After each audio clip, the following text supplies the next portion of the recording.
What is going on? What's going on, brothers? It is your dude, Mr. International Passport, here again for yet another future classic.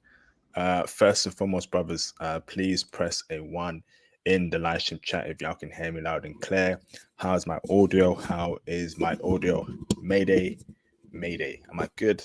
Let me know if my audio is clean, crisp, and clear across the board. Ozzy, thanks for confirming. Can I get a couple more ones, please? Baseball clips. Appreciate you, bro. Awesome. Awesome. Sam Combo in the building. VR Freak One, Sergeant Tech. Awesome.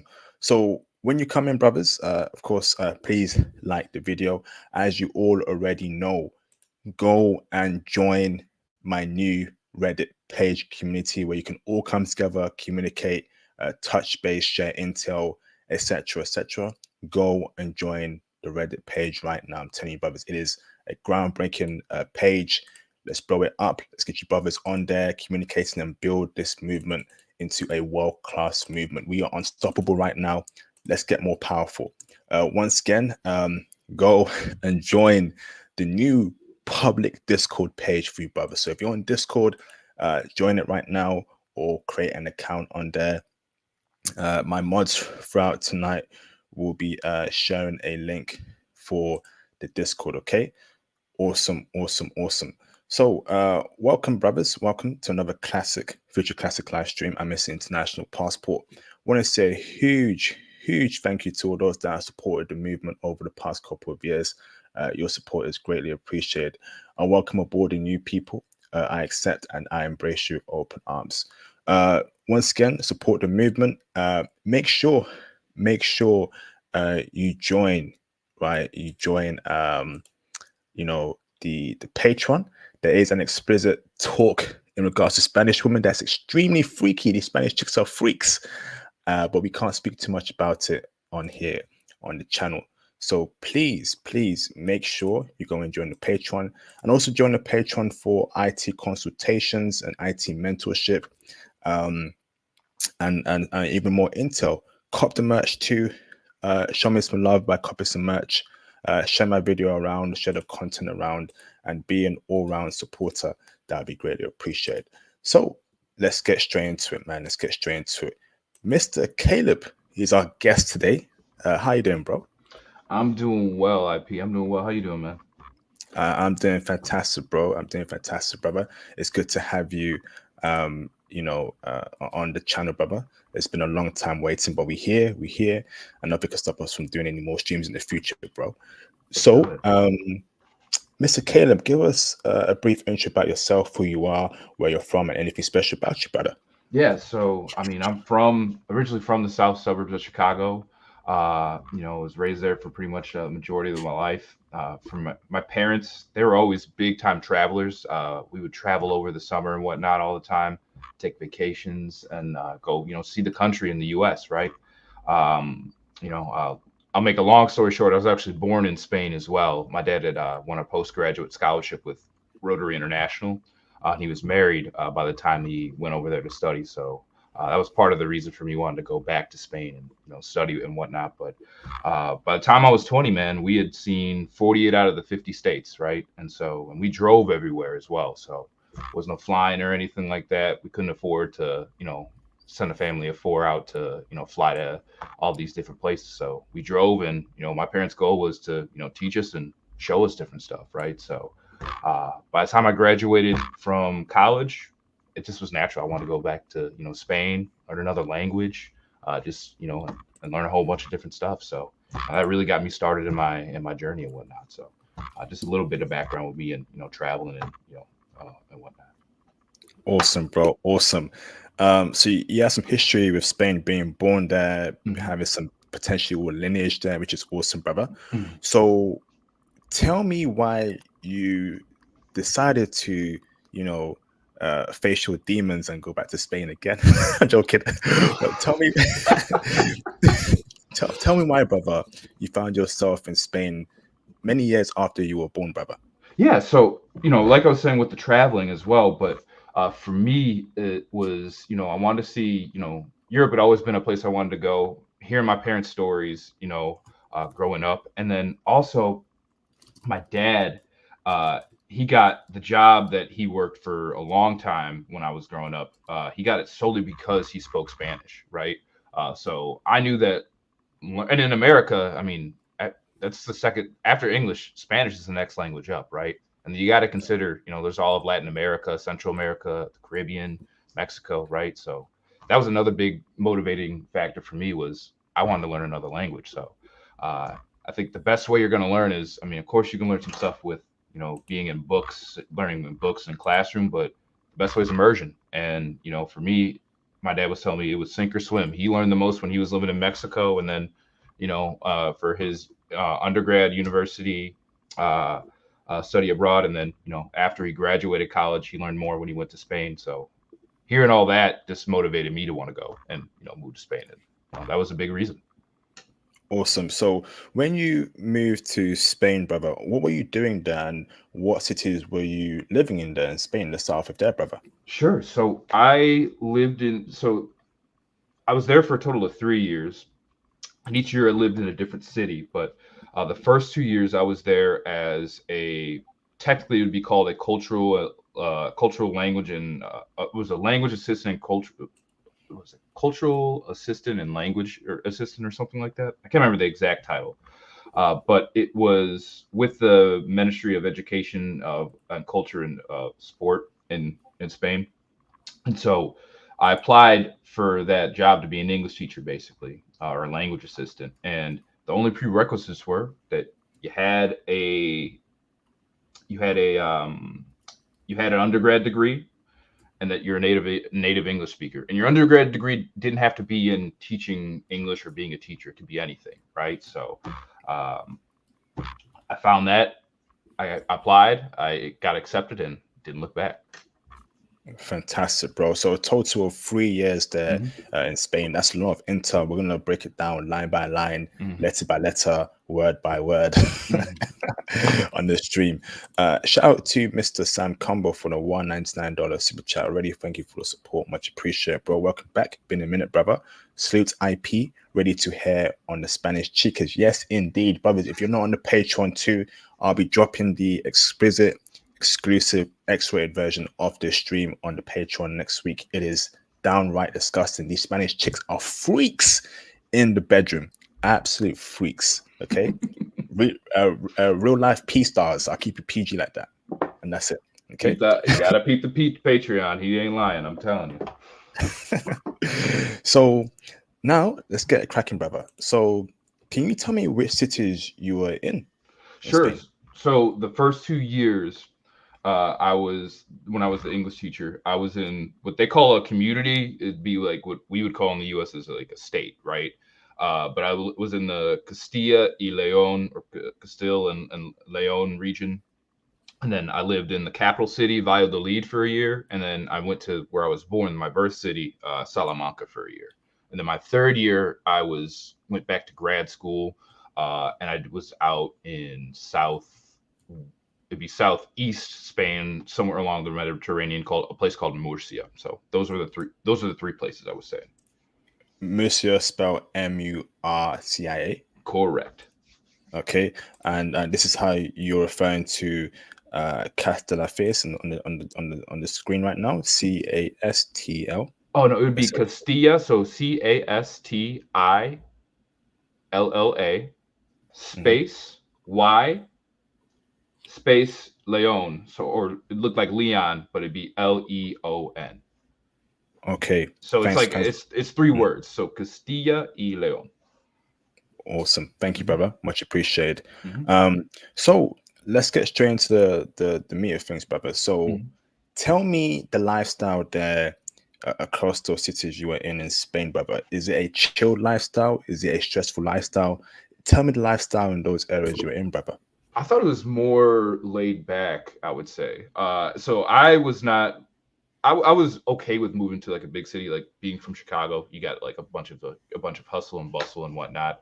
But I definitely thought it was a definitely more laid back lifestyle. Like the siestas they would take. I mean, I'd leave. I'd work in the school in the mornings, and then you get out 2 or 3, and then a lot of these shops are closed for 2 or 3 hours or whatnot. So I mean, I wasn't used to that, so that was something that was kind of different to me. And then they go back in the afternoon and finish up during the night. So I would definitely say it seemed like it was a more laid back environment over there. Awesome. So laid back in terms of it's chill. Hmm. People won't stress you out. Chill working hours. Yeah, You know, I think there's a term called siesta. yeah. Was it a very sleepy society? People sleep on the floor, on the No. couch. No, I mean people work a lot out there. Like I remember talking to somebody, a roommate of mine that I had once, that was like, Spanish people work comparable hours to everybody else, but they'll just break it up and whatnot. So, but the siesta was definitely a real thing over there. So, I remember wanting to, go to like the bank or something at 2 or 3, and it was closed. I was like, "What the heck is this?" Like, that's just something that was different, right? But um, they get their work done, but they're willing to break it up and whatnot. And they love their extended holidays over there. I can't tell you how many 3 and 4 day weekends I had over there where I wasn't working. So definitely, I would say they'll put the work in, but they also are willing to enjoy some of the finer things in life. Awesome, fantastic, bro. So and that was across all cities you lived in. Yeah, yeah, for sure. Okay. Now, I would say probably in like the big hubs like Madrid or Barcelona, you might not find that quite as much because it's going to be just more metropolitan and whatnot. But where I was at, it wasn't some major cities, so it might be different there versus what you'd see in Madrid or Barcelona. Awesome. Fantastic, brother. So, next question for you, bro, is culture. So, across those three cities and maybe overall Spanish culture there, Mhm. what is the culture like there? Is it a conservative culture? Is it a liberal culture? What kind of culture is it in Spain and across those three cities, bro? I would say Spanish culture overall is pretty liberal. The areas that I lived in, when I talked to people that were, from that weren't in those areas, they would say those are more quote unquote conservative areas. But overall, Spain is a more liberal country than conservative, without a doubt. Fantastic, fantastic, bro. Um, so so basically liberal in terms of the thinking and in terms of politics as well. So we know what a Hmm. liberal is in American terms and the thinking and Hmm. politically wise. Is that what you mean when you say Yeah, liberal? yeah. I would say when I say liberal, I'm talking about like politically speaking and whatnot. It's not the exact same as America, but there's overlaps that you'd find in terms of like how liberal they are. It's not going to be if you're going to like the Middle East or something like that, where it's definitely going to be more traditional or traditionalist or conservative, right? Definitely more of a liberal or Western, what you would think of in a Western society. Awesome, awesome. So, next question for you, brother. Right. So, as brothers who are aspiring to get into IT, Mhm. as brothers who are currently in IT, right, and this Mhm. is why I'm pushing IT tools. Brothers, book your consultation with me on the Kindly link that's in the description box below. Um, does Spain offer that kind of remote working lifestyle? On the beach, strong internet, and is it an overall good country to remote there, brother? Let's say in the summertime or when it's cold in Chicago, Mhm. right? And you Mhm. want to go to a warm place, you work in IT and you want to work remotely there. Can Spain offer that kind of comfort and infrastructure? I would say you are going to have your jobs based in the U.S., not in Spain. You can do it for sure. The reason I say that is the when I was there, the economy was really messed up over there. I think it was like 20 to 25% unemployment overall. So if you're looking for a job over there, uh, maybe it's not the best opportunity. But I mean, definitely you'd be if you're able to live that expat or no digital nomad lifestyle, you'd be able to successfully do that in Spain for sure. Okay, so is there strong internet there, brother? Yeah. Is there, a beach culture where you can see on the beach and be on your laptop there, brother? uh I would say you you'd be able to. The areas I lived in, it wasn't strictly along the beach, so I wasn't there all the time. So maybe in southern Spain you could, but I think some people might have the idea that it's all parties on the beach and whatnot in Spain. Maybe not like that, but I would say you would be able to successfully have a job, do your job out there. But they have a very party heavy, or they are very big into the nightlife and whatnot. So socializing and getting out over there, that's something you'd be able to take advantage of out there. Okay, and we'll break down nightlife later on, brother, and when it comes to women as well. Sure. So amazing stream so far, brother. So next question for you, brother, is accommodation. So let's say we got a passport bro that wants to go to one of those three cities you went to. Mhm. Um, how would he do it? Would he stay in a hotel, Airbnb? Is it cheap? Are the accommodation good? Break it down for us, brother. Sure. So when I went, so this is from I'm 30 now, right? So when I was there, I was like from 22 to like 25, 26 years old, right? So and and I wasn't working some career job or anything that I had that, I'd be having now, but I would say, Airbnb is huge. To just back up a second, the tourism industry in Spain is one of their biggest drivers of their economy out there. So Mm. there's there's accommodations out there. So I would say definitely look into your Airbnbs, hostels out there. I mean, those are always popping. My friends came to visit me in Spain for a little, like a week and a half. We stayed in hostels in different parts of Spain, and I mean it was popping. We met people from all over the place. So there's definitely accommodation out that way for sure. Awesome. Fantastic, brother. So going on from there, brother, right? Is it cheap, the accommodation, or is it expensive? So when I was staying in like the hostels or Airbnbs, I thought it was pretty cheap. I know Airbnb has changed in the last few years where they'll be charging you an arm and leg for some of these like add-on services like with cleaning and whatnot. But I thought it was pretty darn affordable to be able to travel at that time. What it might be like now, I'm not so sure. But man, definitely was something that you could take advantage of for sure.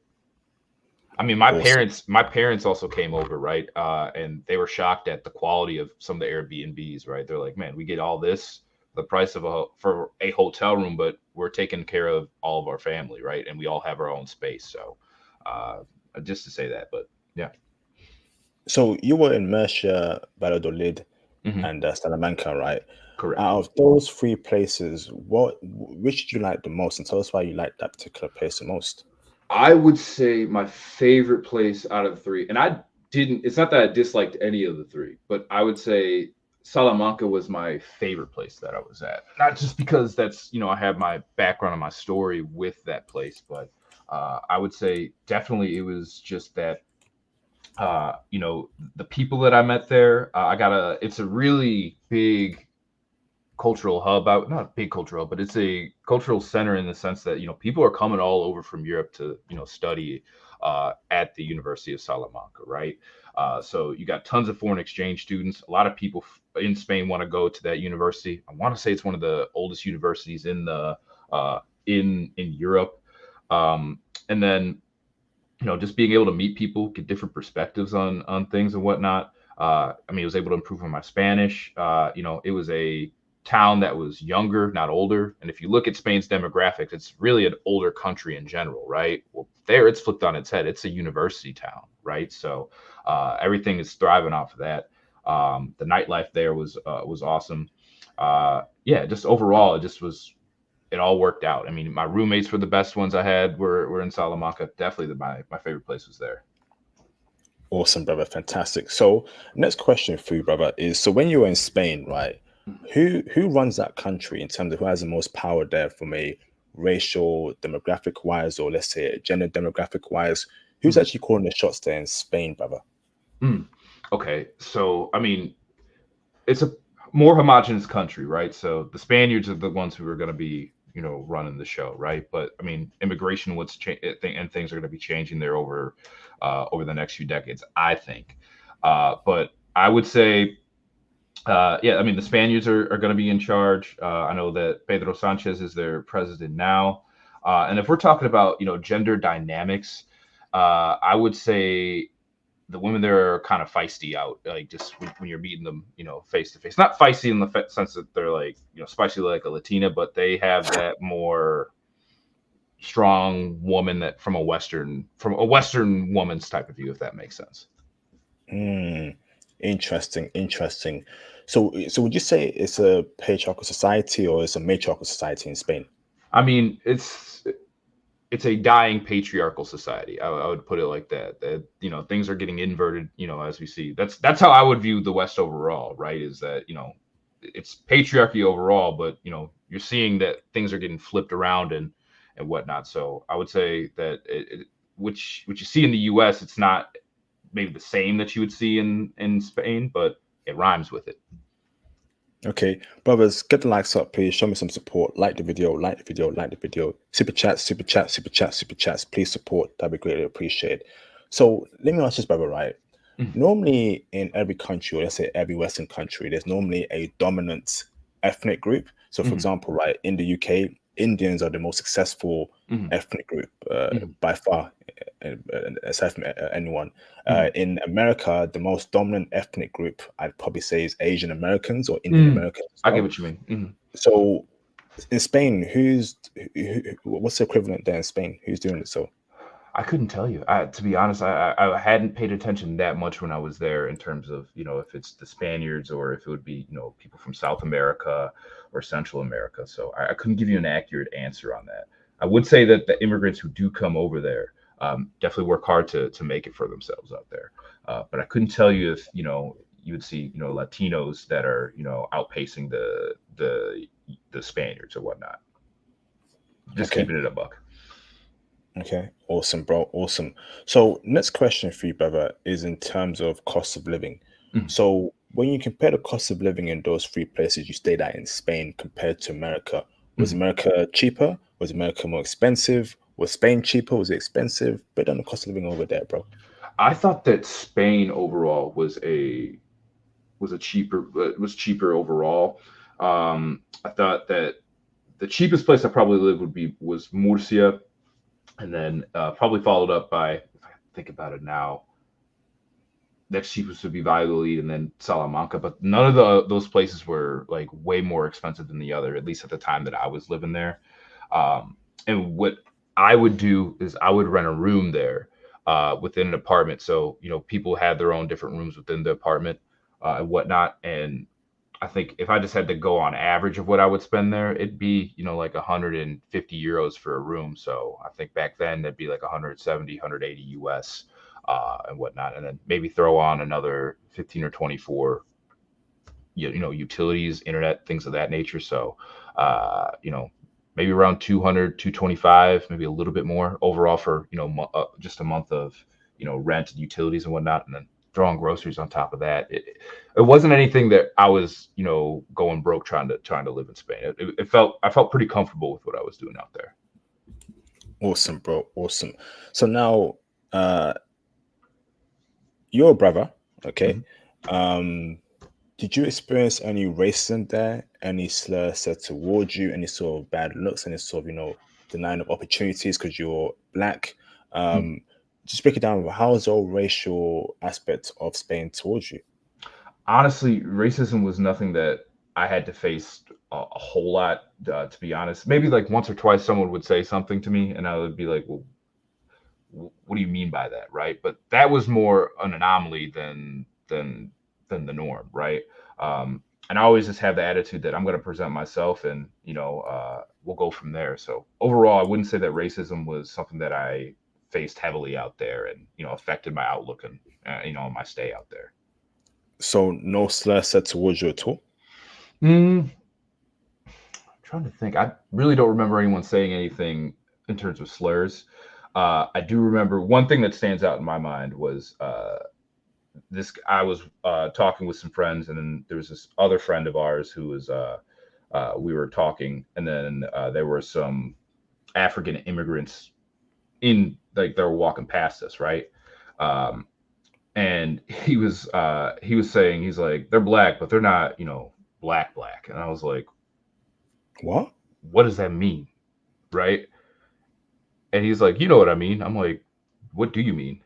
And it was starting to get awkward, right? And then I just let him explain what he was talking about. He was talking about like Hollywood movies, right?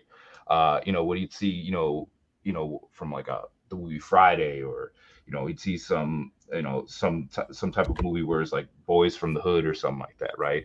And I was like, is that what you really think that is going on out there?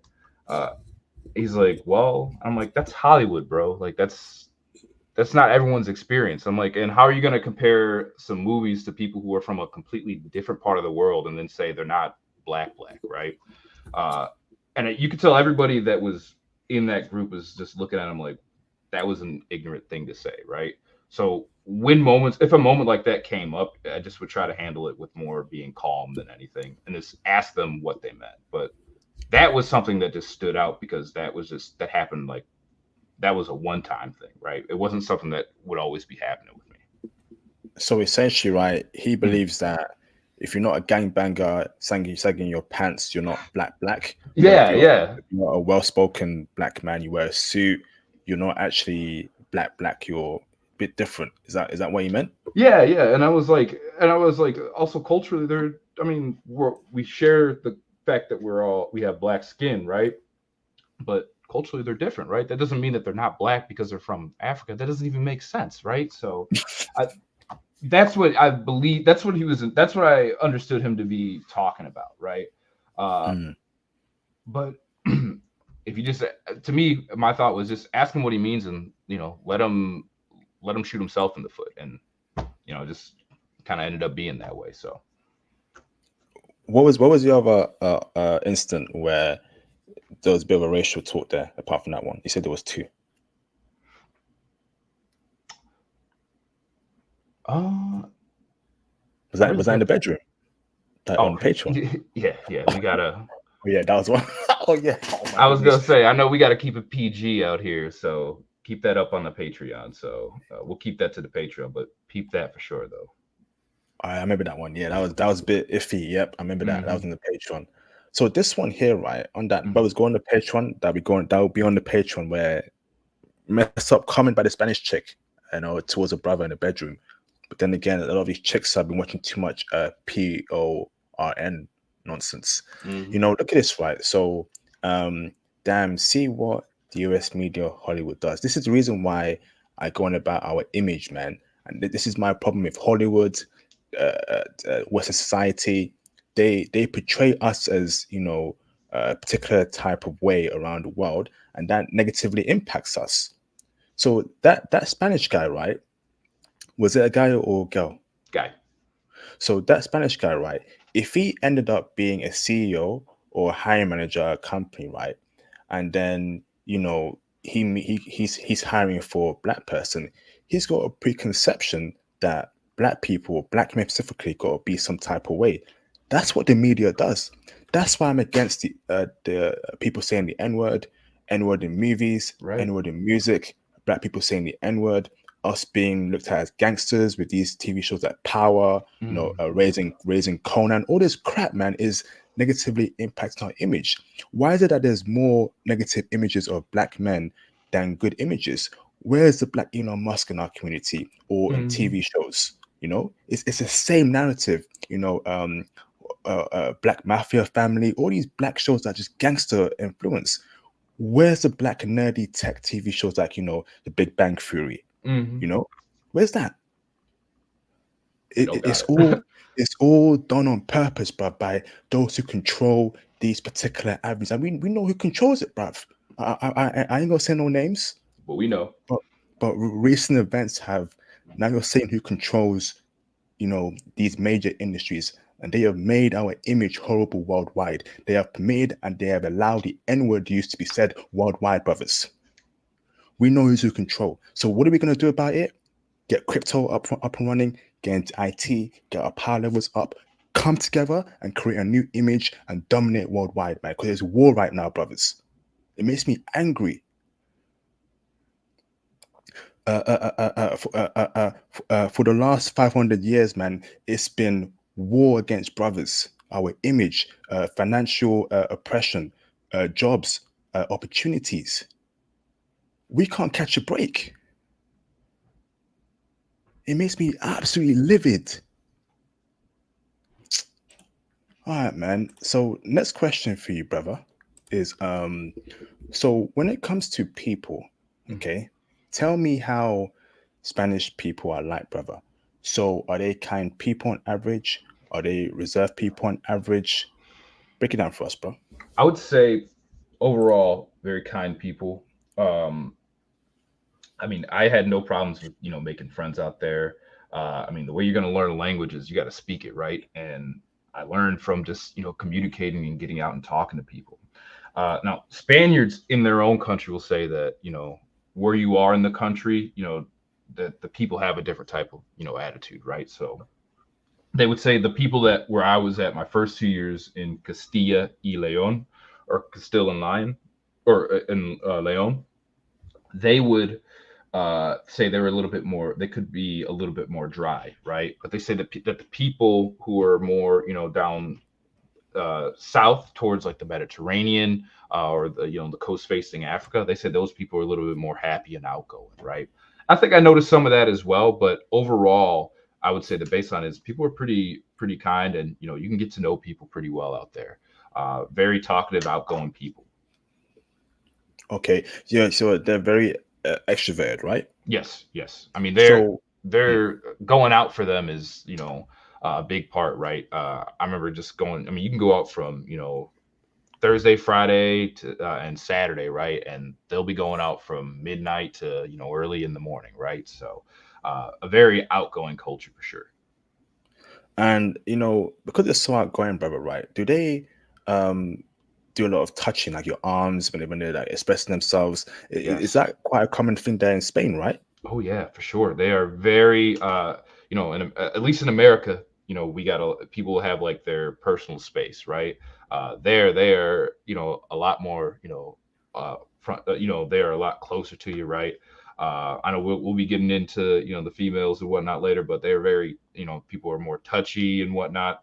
Very, they'll show it in different ways for sure. At least that's what I noticed in the places I lived at. Okay, women find if she's attractive and feminine, but Mhm. dudes doing that, I can't rock with that. Keep your I, personal space. Do they also do that as well in terms of when they communicate? So me and an Italian roommate had a conversation about it, and he was cool with it because I explained it. And maybe it's a European thing. I know Italians aren't Spanish, right?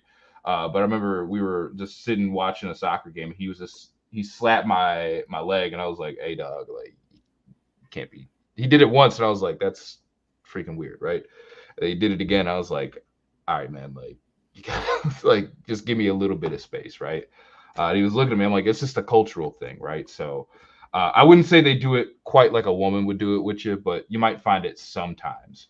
But I would say if just overall, they might be what you might consider your personal space to Mm. what a Spaniard's personal space is. You'll probably find less personal space just overall, right? So the men ain't gonna be touching you like a woman, like a woman might be if you're flirting with them and whatnot. But uh, personal space definitely is a little bit uh, more out the window there. I would say that Spaniards also seem like they talk a little bit louder compared to like other parts of the world as well. So for sure. Yeah, thanks for letting us know, but I don't rock with that. That's some weirdo stuff, man. Oh yeah. Keep the personal space as a personal space. So next question for you, brother, is in terms of investments, right? When you were there, Mhm. uh, did you see any investment opportunities that passport bros could take advantage of back then, brother? At all? I'll be honest, man. I wasn't even looking for stuff like that at that point in time. Just keeping it a buck with you, like that wasn't on my mind at that point in time. So if I'm looking back, I really couldn't say like, yeah, there's some investment here that people can get into. Um, yeah. Okay, brother. So transportation is very important as a passport, bro. Mhm. So how does one move around there in those three areas in Spain? Is it by Uber, by another ride sharing service, or is it bus, train? Is it cheap? Is it efficient? Break it down for us, bro. So I would take the bus, and then I ended up renting a bicycle as well. And I would just be, they weren't very big cities. The first two places I was at were not very big cities, right? So you really could cover yourself with a bike, or you could, take public transits out there, and it wasn't expensive to use public transit. Now, when I was living in Murcia, that was a bit bigger of a city. Um, and so public transit was a must out there. They had some, like metro or trains that you could catch, but it was mainly just catching the bus out there. But nothing that would be breaking the bank. And then at that point in time, Uber was not a big thing, so I couldn't tell you what it would be like now out there. Okay. Awesome. Awesome. Fantastic. Um, so next question for you, brother, is in terms of safety. Were you safe across those three cities, brother? Walking in the nighttime, being by yourself, Yeah. were you safe as a brother, or was there some sort of sketchy places or sketchy people, or was it safe overall? Is pretty much safe overall. The only areas that Spaniards would tell you to watch out for would be, some of the areas where, there might be like some gypsies out there that would might be getting into some, unsavory stuff. But by and large, it felt pretty safe out there. It didn't feel like I was, going through a bad part of town, or, I'm rolling through a hood or something like that. Felt pretty safe out there for the most part. So the people are safe in general, and you were safe around them, even though Yeah. you were, a black person, you were safe amongst majority white people. Yeah, I didn't feel like I was like being singled out, or someone was eyeing me, or there was dudes getting jealous or anything like that, or people were trying to check me or anything. I felt pretty comfortable out there for the most part. Awesome, awesome, fantastic, fantastic, bro. So, uh, before I go on to the woman part, which everyone's waiting for, of course, um, can I ask you about food, Spanish food, brother? Yeah. Is Spanish food tasty? Is it cheap? And what was your favorite Spanish cuisine over there in Spain? Oh, you got that, man. Awesome. So, I really like Spanish food. Um, I got to travel all over Europe, right? So, I got to try, because I was an English teacher. I had summers off, so during the summers I go travel. So I got to try Italian cuisine, and French cuisine, and whatnot. Spanish food is up for me personally. It was up there as well. Nothing that would be breaking the bank. Now, obviously, you could find your expensive restaurants and spend a lot of money, but I thought it was nothing that was out of the ordinary, in terms of prices being too high, or maybe too low.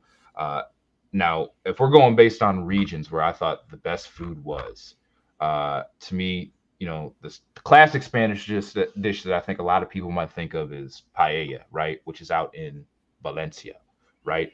Um, which is on the Mediterranean coast.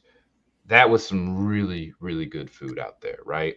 But the next two places that I would recommend, even over that, would be Bilbao, Bilbao, which is in the north of Spain, right? Now, everyone knows Spain for tapas as well, right? Well, Mm. that is known as an area that is just where you go for the tapas, right? So out there, they could have just tapas for anything, right? They have a wide variety, and whatnot. I mean, from seafood to from pork to whatever it might be. So that would be an area I'd recommend that people go. Also, great beaches out that way as well. So if you after you eat, you could go see other parts of the city. Guggenheim museums out there and whatnot. But then we go to my favorite place to eat in Spain, and my favorite cuisine out there would be what there's Spanish seafood, right? In Spain they call it marisco, right? Or in Spanish it's called marisco, but meaning seafood, right? So in Galicia, Galicia, which is in the northwest of Spain, just over Portugal.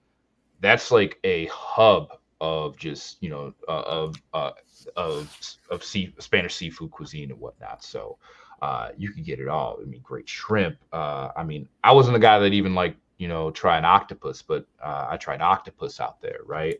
I mean, you name it, they had it out there, and man, that was some really good places. I even had a Ethiopian friend who was one of my roommates when I was living in Salamanca. He was from that Galicia area, so he brought me and my family, and he just took us to different bars. Right, he's like, "This is a great place. You got to try it." Right, so we'd all go in and try something, and then next day we tried another place. Next day we tried another place. Right, so I had people that actually like were from the area and gave me the locals' perspective on that, and man, thought it was the tops. So definitely, I would say Galicia is the best area to go for seafood. The best tapas are in Bilbao, and the best paellas in Valencia. Awesome. And these are all cheap, right? Across the Uh, board. I would say that the tapas are going to be cheap. The seafood in Galicia is going to be in the middle range. The paella, uh, if you're going for some good paella, you're going to spend a little bit of money out there with the good paella because that's what the famous Spanish dish is. So they might charge you an arm. They might charge you not an arm and a leg, but they might charge you a little bit more for that. But the other two, they're not going to break the bank if you find the right places. Awesome, bro. So, you obviously went around Spain. Can Mhm. I ask you what other cities did you love in Spain that you recommend to brothers, and tell us why you like those cities, Barcelona, Madrid, or whatever? Okay, so Madrid is cool, and you're not going to go wrong with Madrid. But I would say it's a big city, right? So maybe it's because I'm from Chicago, and then I've gone to all over the states, right? So I've been to New York City, LA, you name it, right? But while it's cool and it has its things to offer, I think there's better places to go outside of Madrid, right? Um, I would say that Barcelona was my favorite city in Spain. It's one of my favorite European cities overall. For me, it was the architecture out there, right? Just looking at, it just feels a little bit different. And the people in that region of Spain will refer to themselves as, it's referred to as Catalonia, right? So they call themselves the Catalans, not Spaniards, right? They speak a different language out there. The architecture looks different out there. Uh, there's a lot of tourism and industry out there, but man, that was my favorite place to travel for sure. Um, in the north of Spain, I would say I go northern Spain over southern Spain for visiting personally. A lot of people might tell you the other way around, but Barcelona would be my favorite place to go. Uh, in the north of Spain, if I had to recommend a city that you would go, it would be Bilbao, where I was talking about getting the tapas. Um, just because they have a great beach culture there as well, and there's other tourism stuff you could see if you're just visiting. And then in the south of Spain, they have a lot to offer there as well. I would say Seville and Granada are my favorite places to go in the south of Spain. Awesome, awesome, fantastic. So that is the first part of the stream done, brothers. Now we get into the woman part, brother. So, Mr. Caleb, right? Hmm. I'm gonna ask you what is potentially right the most important question in the history of mankind, brother. Okay, Okay. it's a question, brother, that is so powerful it can split the blue skies in two and allow mankind to see space itself. It's a question so powerful, brother. It can turn water into wine. It's a question so potent and pure, it can allow mankind to walk on water like Jesus Christ did in the Bible, brother. It's a question so exquisite, brother. It can split apart a mountain in two, and mankind can see the inner core layer of Earth. It's that powerful, brother. It can bring about shockwaves, thunderstorms. It is a very powerful question, brother.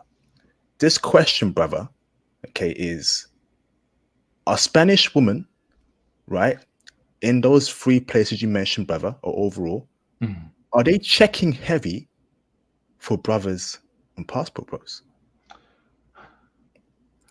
In my experience out there, I thought they was digging the brothers, right? I remember me and my friend Cedric, who was from France, but his parents were from the Ivory Coast.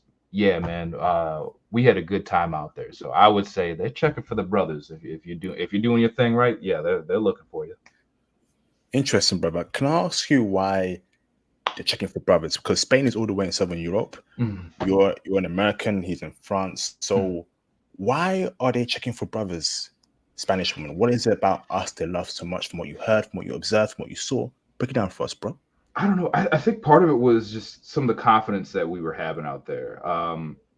You know, I think that was a big part of it, and I think also just because it's such a homogenous culture out there, right? Uh, when my younger brother came to visit, he said he almost had a moment of culture shock because he just looked up in the central square. He's like, everybody looks the same. He's like, I've never seen something like that. Just being from Chicago, right? Because you see people from everywhere right there, right? So I think that stood out, and then I think it was just the confidence that we were having as well, right? Um, not that Spanish men are the weakest, but they weren't. I don't know. They just didn't have a certain swagger that that you might find that some of us brothers have out there, right? And then my man Cedric out there. I mean, he was had a lot of African, heritage to him, and growing up. So I think he just had another level of that, whatnot, and I think it just translated well for him out there. And then you got to have a little bit of style as well. So you mix that all up in a pot, and you got a winning recipe out there. So they're checking for Western brothers and Mhm. for African brothers. Yeah, I mean, maybe you want to consider my friend who was, from France. He was from France, so maybe he has a little bit more Western set style to him. So maybe we'll say they're more checking for like the Western brothers. Maybe I'm just saying he's Okay. got some African influence to him as well that I think just gave him that, puffed out his chest a little bit more. Okay. Awesome, brother. So where were the best places, right, Mhm. for you to meet Spanish women that were, good to deal with? Was it the park? Was it the museum? Can you break it down for us, please? Okay, so remember I told you that my biggest goal was to learn Spanish, right? But that didn't mean I didn't have other goals and things in the along the way, right? Uh, Mm. so for me, it was just taking advantage of the fact that not a lot of people would speak English in Spain. They're behind like Germany, Sweden, Norway, and whatnot. So what I would do, I'm not sure if this website's still up, but it was a website that it's a language exchange website that was called Tus Clases Particulares, but that's neither here nor there. But what it was a website where you could put up an ad saying I'd like to practice Spanish for a half hour, and then we could speak English for a half hour, right? And then you could just people would message you and say, hey, let's meet up, right? I met a lot of the, girls that I would, be more interested in. Just started out there, just, being friendly, right? But you could cold approach women as well, right? I remember at the bus stop, I just pretend like I didn't know what Google Maps was, right? And I'm like, where am I? And I just started talking to a girl there, right? Uh, you know, um, you know, so you could approach them there. Like you're saying, at the park, at the museum. I would take advantage of the fact that I was an English speaker, wanting to learn Spanish, and just presenting yourself, man, and just letting the rest take care of itself. Wow. Awesome. So you played a dumb phone the game quite heavily. I And did, I did, I did. awesome, brother. So let me ask this, brother, right? Mm, Uh okay, so you were in those three places, mhm. right? And you went all around Spain. Can I ask you what particular cities Mhm. in Spain did you get a lot of play from the woman, brother, in your time there? Salamanca for sure, just because it was, I think, just it being a university town, uh, you know, uh, people might be away from their parents and whatnot, and you got a lot of foreigners in there as well. Definitely was there for sure. And then that had the biggest nightlife culture in terms of like going out to meet women as well. So approaching women in bars isn't a hard thing as well. So that would be a place where you get a lot of play for women. Another thing I forgot to mention to you before is also I'd be just approaching women, at what we'd call in America like a pregame, right? So before we go out to the bar, just talking to people there and whatnot. So just you know, I, I would always go in where I'm like, okay, she's cute, but let me just bring myself and let the rest shake out and go how it goes. And not all the time it worked, but more often it would work better than going in with the plan of I'm gonna get this girl and I'm gonna make something happen tonight, right? Just let it go and let's see how it shakes out. And I think that way for me personally, it was just more relaxed and more myself. So and that's why I found more success. Amazing, brother. Mhm. So is feminism a problem among Spanish women in Spain, bro? Capital YES. Yeah, that. Damn. Yeah, it's so I, I'll tell it to you like this, right? I remember, obviously just being in university in America, you see that everywhere, right? Um, and I remember when I was teaching English in Salamanca that second year, uh, there was some project that they had to give in English, and whatnot. And this girl had to be 12 or 13 years old, right? And she's giving a presentation on feminism, right? And I'm just like, dang, man. Like, I mean, obviously you're not, there ain't nothing going there, but in my mind, I was thinking, I'm like, this starts early. Like, that was an eye opening moment for me. You get what I'm saying? So, Mm. um, I would say, and I was like, and the girls were all nodding, and the teacher was like, that was a great presentation. I'm just like, I'm sitting there in the back, kind of biting my lip, like, this is crazy. Why are we talking about feminism right now? Like, but I say have to say, yeah, it starts early. I mean, it's in the schools out there, and there's a lot of women that have this, strong woman attitude, and maybe they won't call themselves a feminist, but they check a lot of the boxes that a feminist would check. Ugh, ugh, ugh, ugh, yuck, disappointing, shame. Oh man, what a shame. Shame on Spain for that. Wow, Yeah, you will just not meet. shame. Go on, bro. You're not gonna meet wifey out there. I didn't mean to cut you off. My bad, IP. But you will not meet. I don't think you're gonna meet a lot of wife material in Spain. Now, girls to go out with, and if you're trying to have fun with some girls, okay, that you can do that in Spain. Ain't no doubt about that, right? But that feminism virus is out alive and well. And then, for those who do get married, uh, we went into this on the Patreon, so I say, you guys can listen there. But um, I had a situation with a girl that it wasn't going well or whatnot, and I had to learn a lot about myself, and learn how to deal with relationships and women. But I'll never forget Ankel, a friend of mine, broke it down for me. Older guy, he was like, he's like, all these women in Spain, if you marry them, that's your future ex-wife. He's like, count on it. And I'm like, what do you mean by that? He's like, 80% of women here get divorced. And I was like, that sounds like BS. There's no way.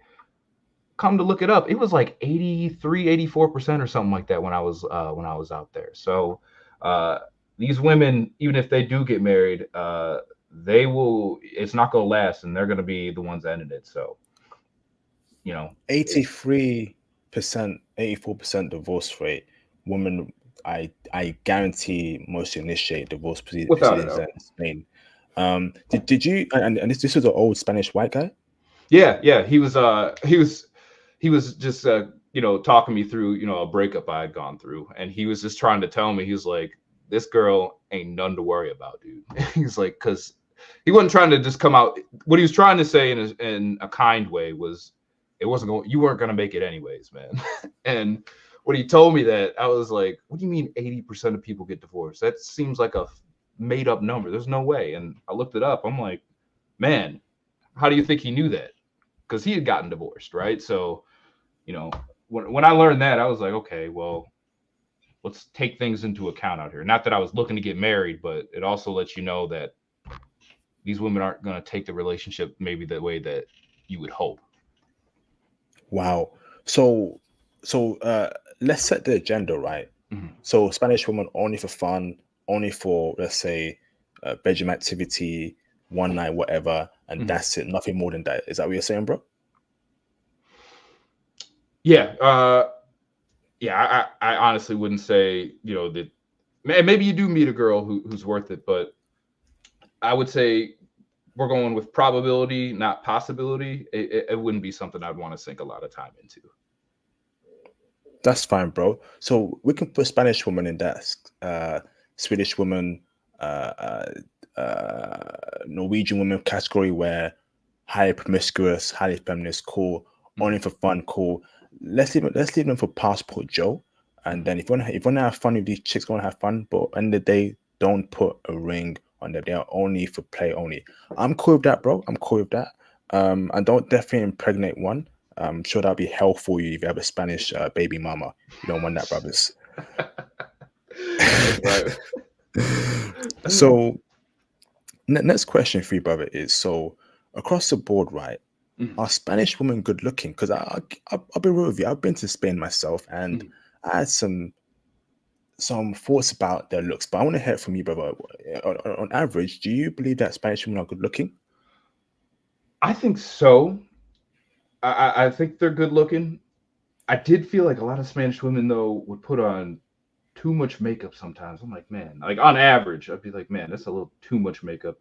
And then your boy likes them slim thick, right? They're a little bit more slim out there than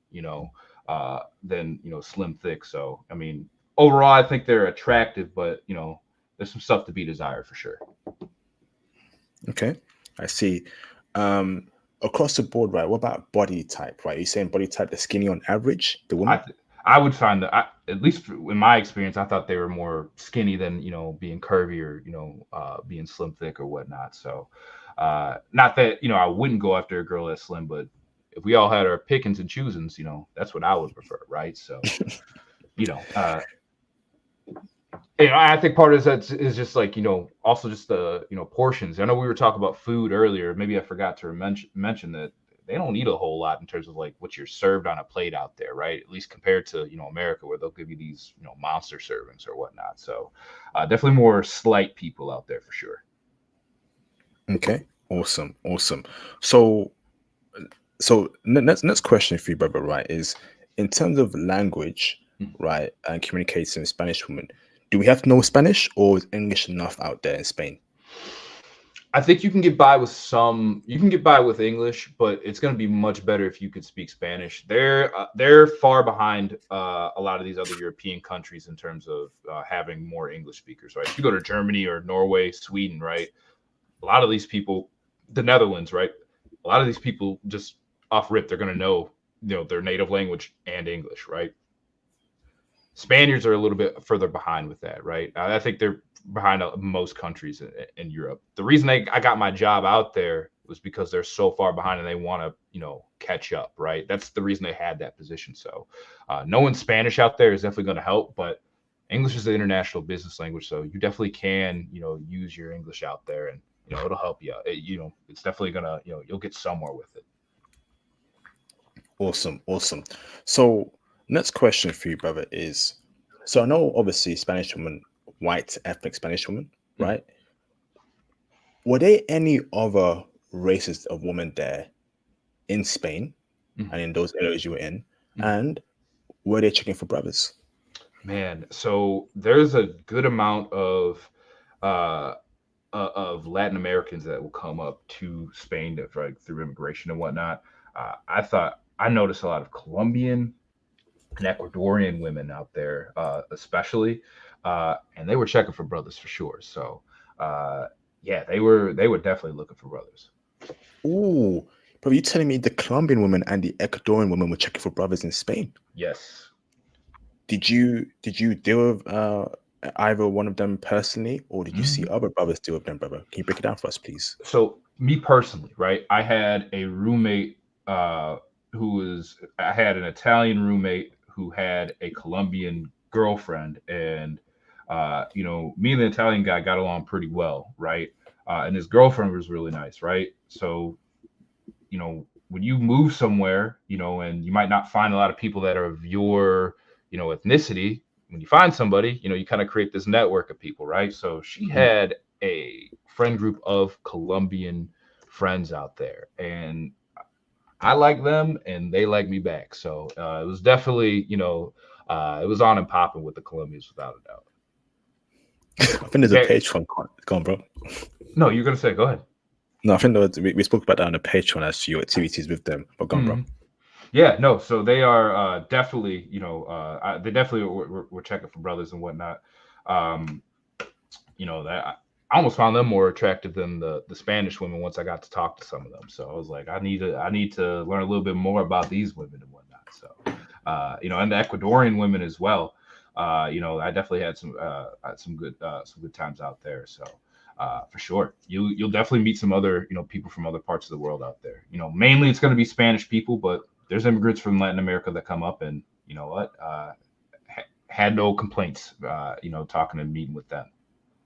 Can I ask how you are meeting these Latin American chicks on a regular basis? A lot of it would be, like it'd be similar to what I was telling you with like, these language exchanges and whatnot, and just, just happenstance for the most part. Just when it happened, it happened. It wasn't that I was, particularly looking for them, but when I did, it was a better fit. It felt like.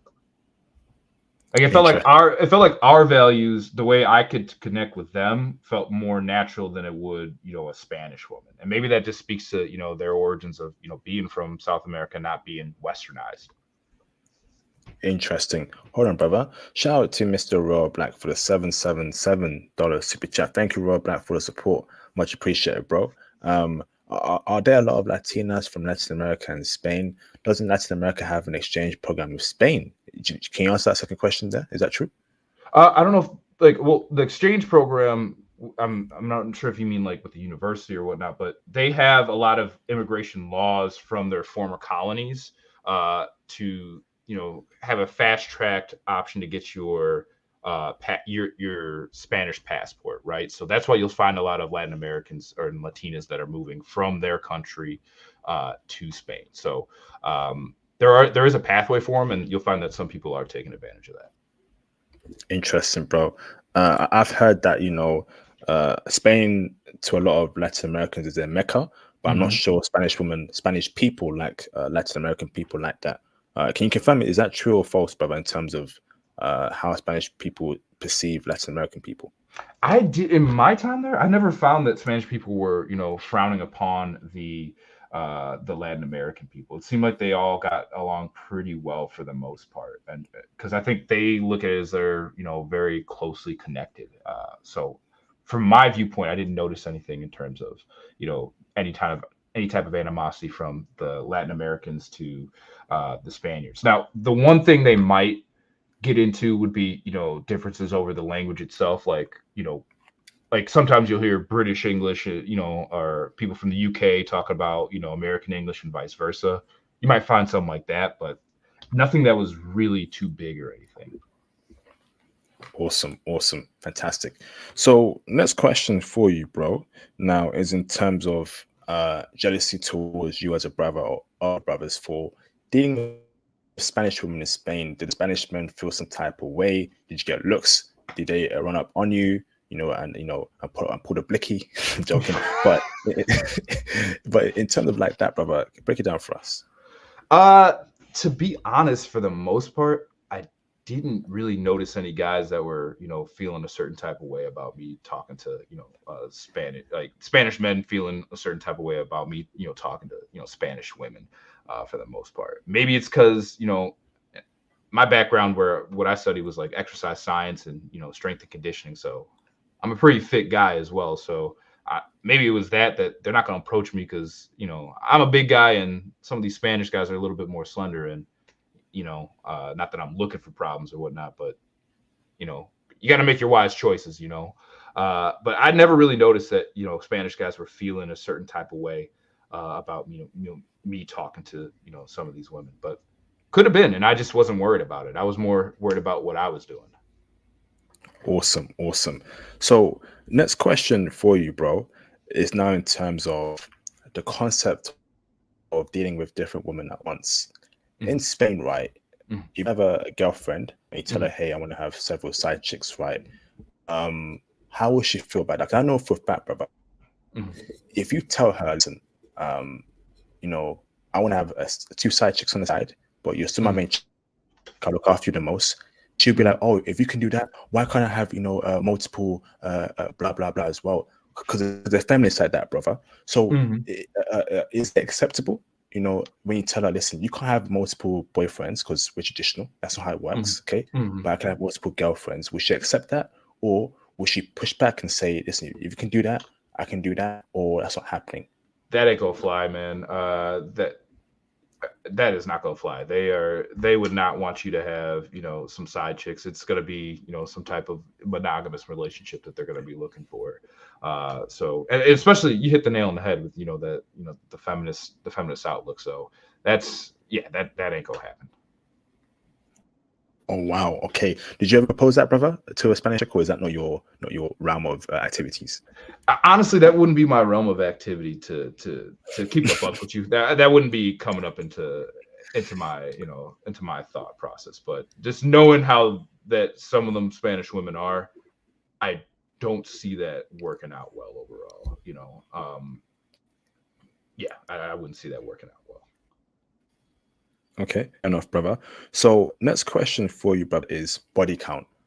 Oh, so does the average Spanish woman, in your opinion, brother, have a high body count? And trying to find virgin and a low body count chick there in Spain is possible. The average woman there has a high body count. I'm referring to 18 plus only, bro. High body count, or yeah, from what you observed there, bro, in your They opinion. got high body counts, man. They without a doubt got high body counts. The average Spanish girl, yeah, they stacking bodies up, man. So uh, I would say, yeah, no, they got a high body count without a doubt. I remember one of my roommates was like, if you don't want to, he's like, if you don't hook up with a Spanish woman, that's because you don't want to. He's like, they're out here and they're willing, and it ain't that hard to get in there. So they're stacking them up for sure. Disgusting, absolutely disgusting, bro. Um, wowed. So, nasty, bruv. Nah, And the man. thing is, they don't see it. They're like, they don't look at it like I'm stacking a body count. It's like you most certainly are. So it's like they turn a blind eye to their own actions. But yeah, without a doubt, they got a body count. Okay, so let me ask this, brother. Right? Um, when you were back there in Spain, did you see that fashion trend of sorry, of woman putting that nose rings in their nose and having a lot of earrings? Was that happening back there in Spain? Because most Spanish chicks I meet in the UK, they got that nose Mhm. ring. They're like Oh my, weirdos, all that stuff. Break it down. yeah, yeah. No, that was where I noticed it the most. I hadn't seen it. I'd seen it in America, and then I go to Spain, and I see it like with a lot of these chicks, man. I'm just like, man, all these chicks have got like some type of piercing, and so not like just pierce here, but some type of septum piercing or some type of off piercing in their face or something like that, or whatnot. So definitely was something I noticed over there, and we're talking like 5 to 7, 8 years ago, right? So I can only imagine that it's increased more since then. And I actually remember, now that you bring that up, I had, you know, I talk about my roommates, when I was over there, but I had moved around a couple different apartments and whatnot, so I had a bunch of roommates from different parts of Spain and other parts of the world, right? In Murcia, I had a Mexican roommate who's like, from a more rural, conservative part of Mexico. Uh, and he was telling me, he's like, man, all these girls have got tattoos. He's like, and all of them have got piercings that just aren't in their earlobes, man. He's like, I think it's weird. So uh, it's not you who's noticed that. I noticed that, and then other people have noticed that too. Yeah, I think right. Although UK has its problems with the woman, right? Mhm, And I don't do with English women anymore. I only do with foreign women. mhm, But if I was to pick between an English woman and a Spanish woman, mhm. I probably go with an English chick because I think Spain is just too hyper liberal. Yeah, The body counts there are astronomical, and yeah. even in England, right, you can get like a conservative, Boris Johnson supporting white chick, Hmm. um, because yeah, or yeah, if you want a conservative chick, right, your best bet is going to be a white chick, Hmm. okay? And if she supports Boris, comes from a very prestigious family, there's a chance that it goes to UCL, Imperial College. Okay, there's a chance there. Hmm. I don't think there's an equivalent to that in Spain. I think Spain has just gone all the way deep into that liberal cesspool nonsense. It is what There it is, is. man. Hmm. They've gone full liberal. Shout out to Dems Wood, my superstar mod, for the £2 super chat. I appreciate you, bro. Spanish women are just like British and French women. Yes, indeed. I'd argue that they're worse. I'd Yeah, argue they're worse. Would you argue the same as well, brother, or am I wrong here? I keep preaching, keep preaching. IP that I'm with you on that, man. Damn, they're worse, brother. I've seen they got some piercings all over the place. They got nose septum piercings, pink hair. They've gone OD and the old liberal cyberpunk, Blade Runner 2046 vibe. Yeah, yeah. I remember. I'm not a fan of I'm not against people using it, but I didn't like. I'm not a big fan of like Tinder and hating some of these dating apps. And I just remember like turning it on once, and I'm like, the first few chicks that I saw, one of them had like those, what was that, like upside down plus sign that's with the earrings, like with the for the feminist symbol with like the power fist or whatever. I'm like, and this is like the first time I downloaded Tinder in Spain, right? So they're gonna put in that algorithm like some of the more, the, the better looking chicks, right? I'm like, if they're showing that off rip, I'm like, could you imagine you just keep going through this, man? So yeah, no. I feel sorry for Spanish dudes, man. Either they don't know what options are got out there, or they got to deal with the woman there. I feel sorry for them. It's a horrible time to be a Spanish guy living in Spain, dealing with that kind of woman there with a pretty bad economy. Oh, it's a terrible time, bruv. Mm-mm. Um, damn, it's a terrible time, man. Shout out to Mr. And it's very sad because I think Spain has been, poisoned by the powers that be. And we know who runs the show behind the scenes. I ain't gonna say no names. I will not say any names here, but do your research, brothers. You look at how they live and their community, very functional. But look at how certain countries are that are prosperous and how the people are. Spain got pretty bad, man. Um, we gotta do something about it. Hope something gets done in the future, but this time it's gonna get even worse, man. So stay strong, brothers. Shout out to Triple X for the $5 super chat. IP. I don't think white Latin Americans will have a problem in Spain. If they're all white, that is. Hopefully, black people can learn from this. Thanks, bro. Appreciate you both for the support and the comment there. Thank you, bro. So, next question for you, brother, is: are Spanish women wifeable? No. No. No. No. No. Full stop. No exclamation point. Don't do it. No, don't. Uh, I mean, that stat we were talking about earlier about that 80%, 80+% divorce rate. It's just, I could tell you that, but I think the numbers tell you that as well. Not wifeable, without a doubt. And for guys that might be more religious or on the conservative end of the spectrum, while they might be they have a lot of rich history with Catholicism and the Catholic Church. That's been dead for a long time, a long time. You're not going to find some good girl who's going to be wifeable in like a traditional sense. So it's modern woman out there, and it's modern woman at the worst degree. So from me to y'all, don't do it. Can I ask you why? Okay, so you mentioned it's very modern there. Mhm. Were there any other traits you saw that you didn't like about Spanish women that crossed them off your wifey list? Um, talking to some of these women that would just be, talking about like, at least for the women that I dealt with, just so hell bent on career first, right? And I'm just like that. If you're looking at something that's going to be wifey material or something that's going to be significant, to me personally, you know, it can't be a career. It can't be that your career is going to trump everything that we're doing out there, right? Mm, I hear that, and I'm just like, I'm not against a woman, having a good job, but it can't be like this is the end all be all of what I'm doing, right? And some of the women were, just had that, right? Uh, so I would say that was one of the big things out there, was that, and then just that independent woman attitude as well. So, those things combined, and then it felt like Spaniards in general, these women just they like to argue, right? Just you know, just pick up on things and just argue about stuff. And I'm just like, let's have a good time and get along. Arguments gonna happen, right? But if we ain't even getting serious yet and we're arguing about the dumbest stuff, imagine if you were to keep going with this girl, right? So I would say just getting along, not just just keeping an argument going just to make sure that you're right, right? And then that career woman stuff, those are just big no-nos for me out there. okay, awesome, brother, awesome. What about five things you like about Spanish women? If there is five things, bro, apart from the bedroom activity.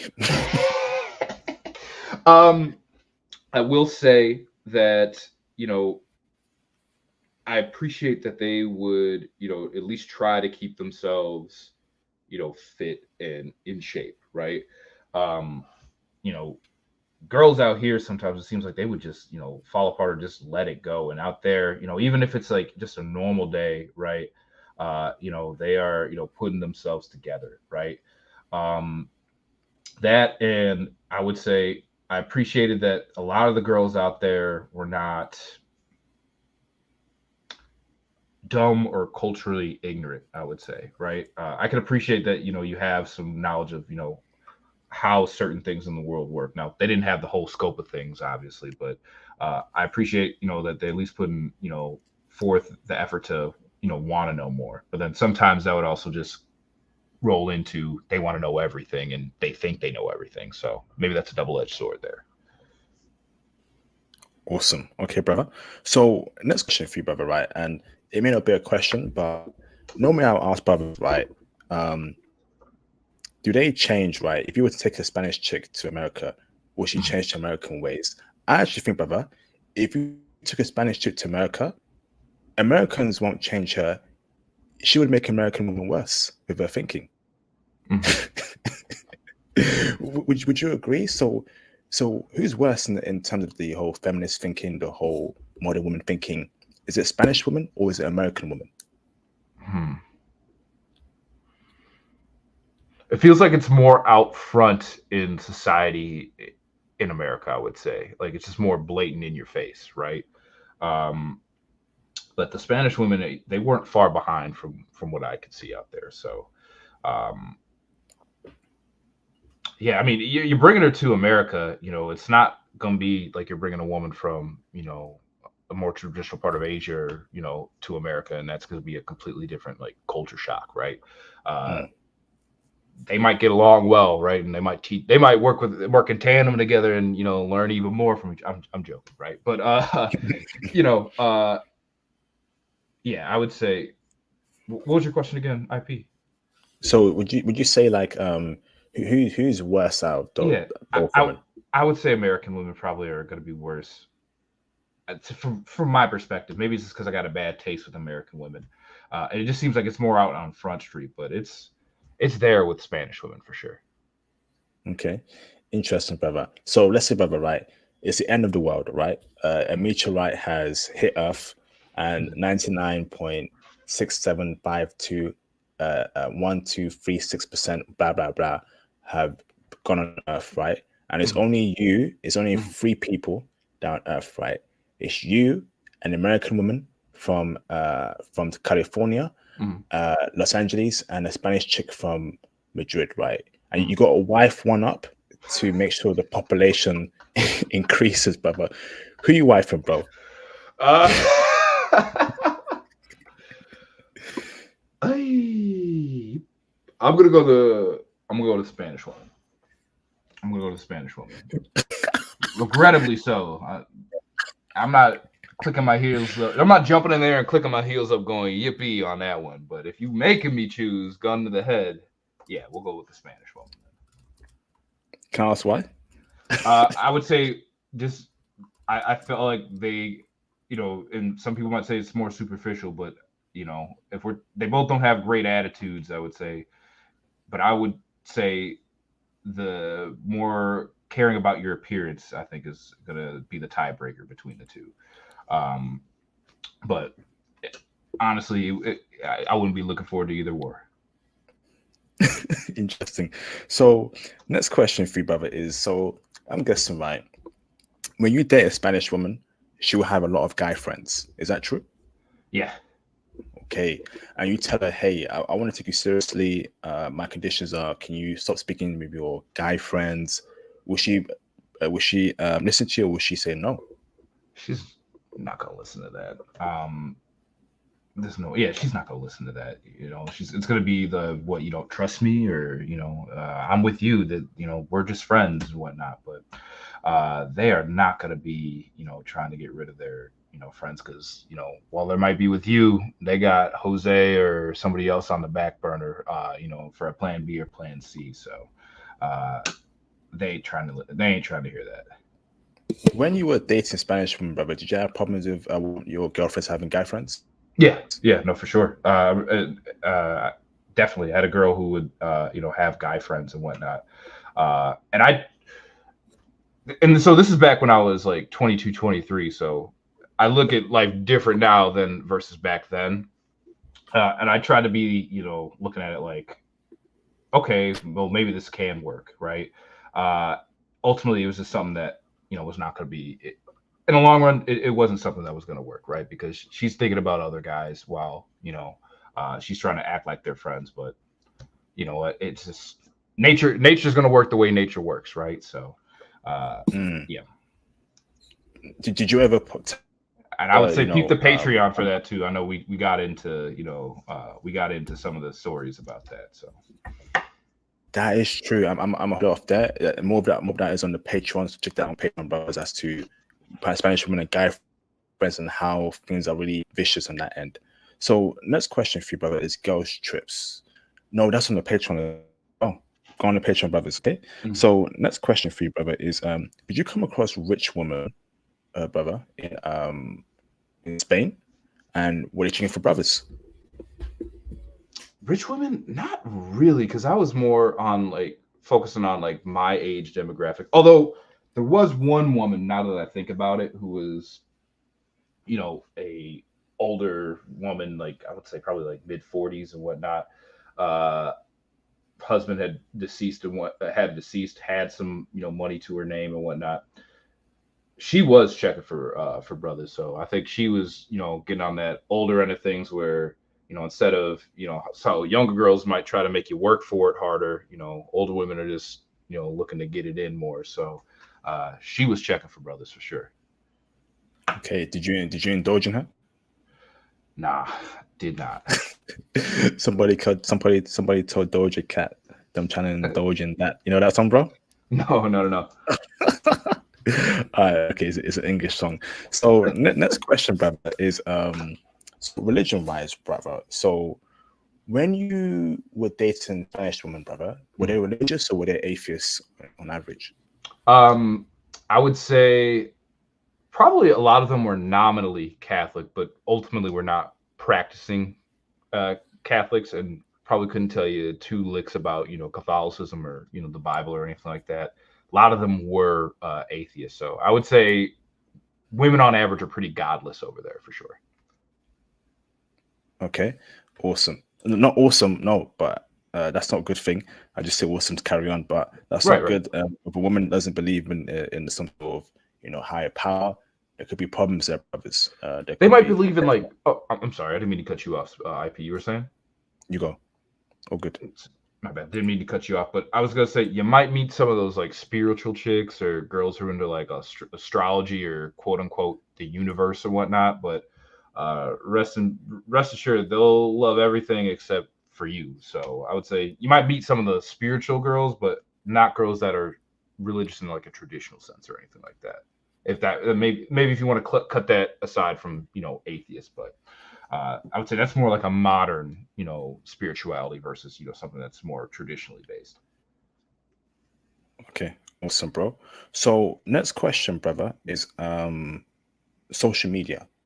Hmm. So when you were there, brother, right, was social media a problem amongst Spanish women? The whole narcissism, the whole guys DMing them why they got boyfriends, the whole if you tell her, hey, can you know, deactivate your social media or give me your Instagram password, you push back. Break it down for us all. Social media dynamic there in Spain among Spanish women. Yeah, they would be using that to, put themselves up.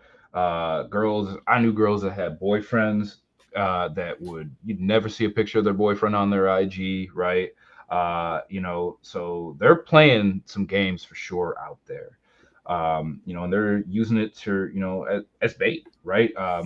I had a friend that, he he was, a quote unquote player, right? So, he'd be using it to, find out, a lot about these girls, and he wasn't trying to, wife them up or, make anything steady with them, but he was like, I can tell what these women are about, right? He's like, if I call a spade, I'm gonna play it like a spade, right? So, um, yeah, you could tell a lot of these girls were just using it to, help up their sense of ego, narcissism. These girls would be cheating on their man, and of course they would want to know, your passcodes and things like that. Just know what's going on with you and all that stuff.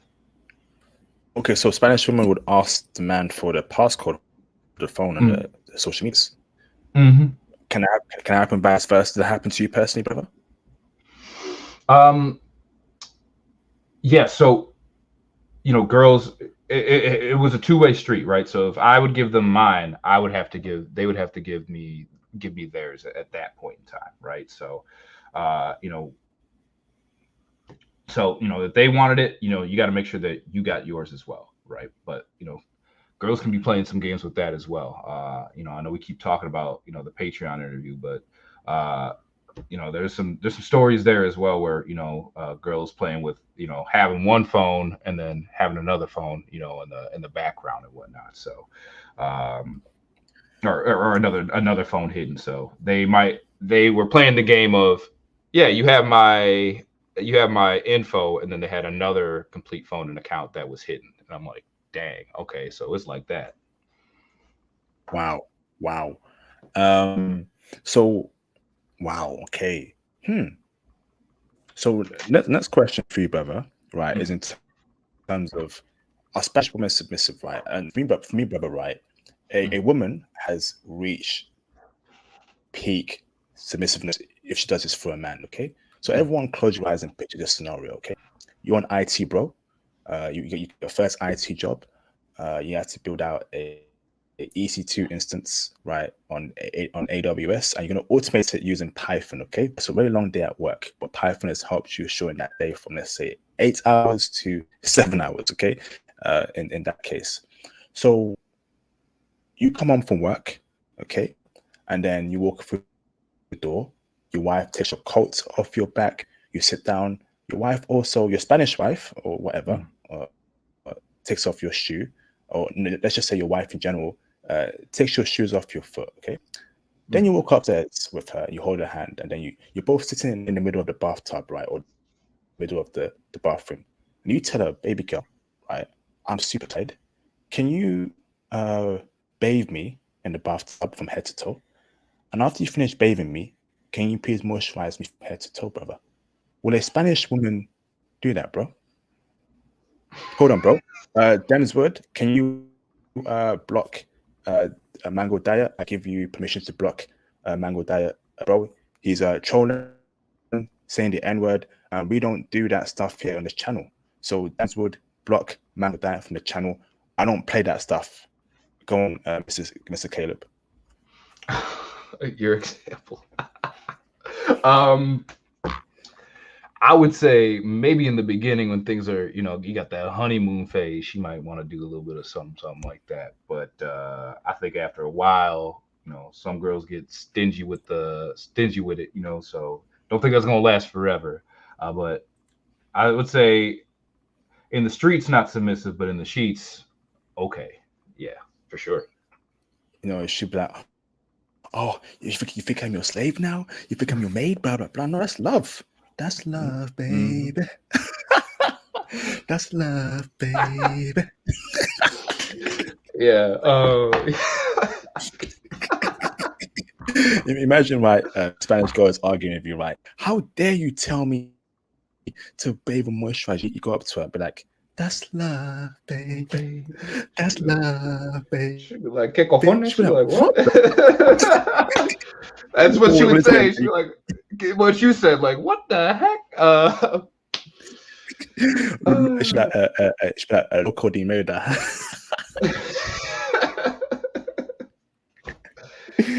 Oh uh, man, I would say, I would say come on. they could be submissive in the sheets. Maybe not rubbing the cocoa butter on you and nothing like that. But you know what?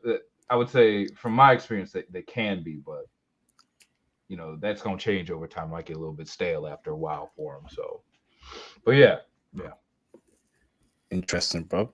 So next question for you, brother, is in terms of clubs and bars. So did you go out a lot during the nightlife, brother?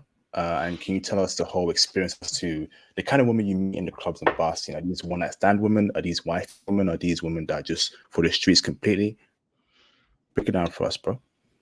So I would say the women that I would meet like in the club. So there are some women that I would meet. Let me break it down for you too. How the Spaniards go out before I go there, right? The Spaniards go out a little bit different, at least compared to like here in the States and other countries I've been to. is that they will start going to the bars at, you know, like 11 o'clock or midnight, right? And then, you know, come 4 a.m., then they go to, you know, the club, or what they would call the discoteca, right? And then they party until like 6, 7 in the morning, right? So the way they do it is a little bit different than anywhere else I've been, right? I had to get used to that because I remember the first night I went out, I was like, it's 3 in the morning, I'm going home, and my friends were like, dude, we're just getting started. I'm like, bro, it's 3 in the morning. What are you talking about? We just getting started. And they kept me out until like 7 in the morning. I'm like, okay, I see that this is different out here, right? So they go pretty hard out there. Um, and then so in terms of, you know, if you're meeting a girl at the bar, you know, man, there are women out there that you could take home, you know, on, you know, a first date, or not a first date, on a one night stand. And if you, and a lot of those women, you know, they're going to be obviously, you know, they're for the streets out there. So nothing that would be, you know, wife material. But if you're the kind of guy that wants to go out there and have fun, then that could be a thing for sure. Interesting, brother. Did you indulge in that kind of activity with the woman in the nightlife? Not really. That's not my MO to be hooking up with a girl, you know, right there when you meet her. Mm. Um, to me, that's just a way to get, you know, some type of STD or some type of disease. But you know, I knew people that did do that, and you know, it happened more than a few times for them. So it's not. I'm not saying every night you go out you're gonna find a girl that you're gonna bring home with you, but you know, it's definitely something that's possible out there for sure. Okay. So, and it's easy for a brother in that scene, you're saying, though you get a lot of attention during the Mhm. nightlife scene. Yeah, for sure. Were women coming up to you, brother? Or was it easy for you to go up to women during the nightlife, brother? What was your game plan or another brother's game plan? Honestly, it was vice versa. You know, I you could just cold approach some women, or you could talk to women outside. I had women that had come up to me. Uh, I know that I remember one time I stepped out of the bar to have a cigarette with a friend, and I'll never forget this. I'm sitting there, and so, you know, this is when I'm in Salamanca, right? There's not a lot of, you know, they have people from all over Europe, but that doesn't mean that there's a lot of, you know, brothers out there, right? There were some, but it's not like we're everywhere, right? And this girl just turned her head, pretty girl too, and she just was like, "It's the boy from the bus." Remember, I told you I would catch, you know, public transport and catch the bus everywhere. I'm like, huh? She's like, oh, "It's the boy from the bus," and came up to me and just started talking to me, right? And you know, she had a little bit to drink, but I'm like, man, this girl is, you know, obviously checking for me. And she said it not just like, I'm talking to you now, but I'm saying, she's like, "It's the boy from the bus." I'm like, oh, so this girl saw me and was thinking about me, and then saw me and just blurted it out. So uh, that let me know, I'm like, some of these girls are checking. They notice that, you know, if you're a brother, you know, you might stand a little bit out, a little bit different than others, right? And if you're good looking, you're good looking. So some of them women, you know, would definitely check for that stuff. Did you indulge in her, bro? No, I didn't. She was a little too drunk that night, but it gave me that idea. I'm like, okay, these women were, you know, they're checking for you, right? And I've had women come up to me before, you know, but most of the time I'd be going up to them, you know, talking to them, and just, you know, take it with an easy approach, right? And you know, what happens happens. And let the cards fall as they may. That very, very poetic, bro. But What if you go in happens with your attitude was that in I'm May. gonna, Hmm. girls are gonna smell that desperation on you, right? So you know, if you're talking to them, they're already got the guards up a little bit, right? Hmm. But you know, if it ain't working out, I'm gonna say it's cool. Ain't nothing to it, right? And I knew some guys would just get frustrated and they'd be like, "How are you just making it seem easier?" I'm like, "You make it something it's not." I'm like, "Just make it's a conversation to start, and then it's gonna go the way it's gonna go after that, right?" Going in with that Hmm. mentality that I'm gonna, you know, this is gonna happen already, that's screwing a lot of these guys up. Or for me, it's I crawl before I walk before I run. Mm. Yes, indeed. Yes, indeed. So, next question for you, brother. Now is in terms of, do you remember the clubs and bars name that was great for you, or is that too long ago to remember? The names, man, The one bar I remember was called Low Cost, and that was just that was in Valladolid, and that was just a local bar that we had. But I couldn't remember any of the other bars that we went to. I'd have to like look at a Google Maps or something like that and be like, oh yeah, that was the place. Well, was that a good spot?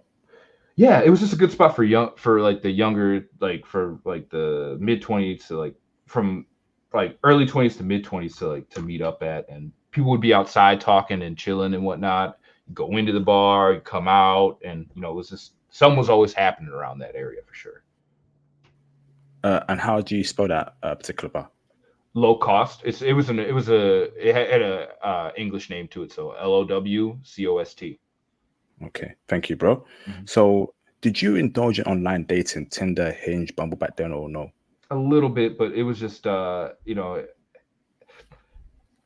wasn't something that I wanted to focus on because even back then I knew that you know you're spending a large part of your day just waiting on these chicks to message you back, or hopefully you match with somebody, and then you're sinking more and more time into it, where as the way I was looking at it is, I didn't want to spend a lot of time, at home in my apartment. I was always out, taking a Spanish class, giving English lessons, in tutoring lessons. I had a water polo team I had joined out there.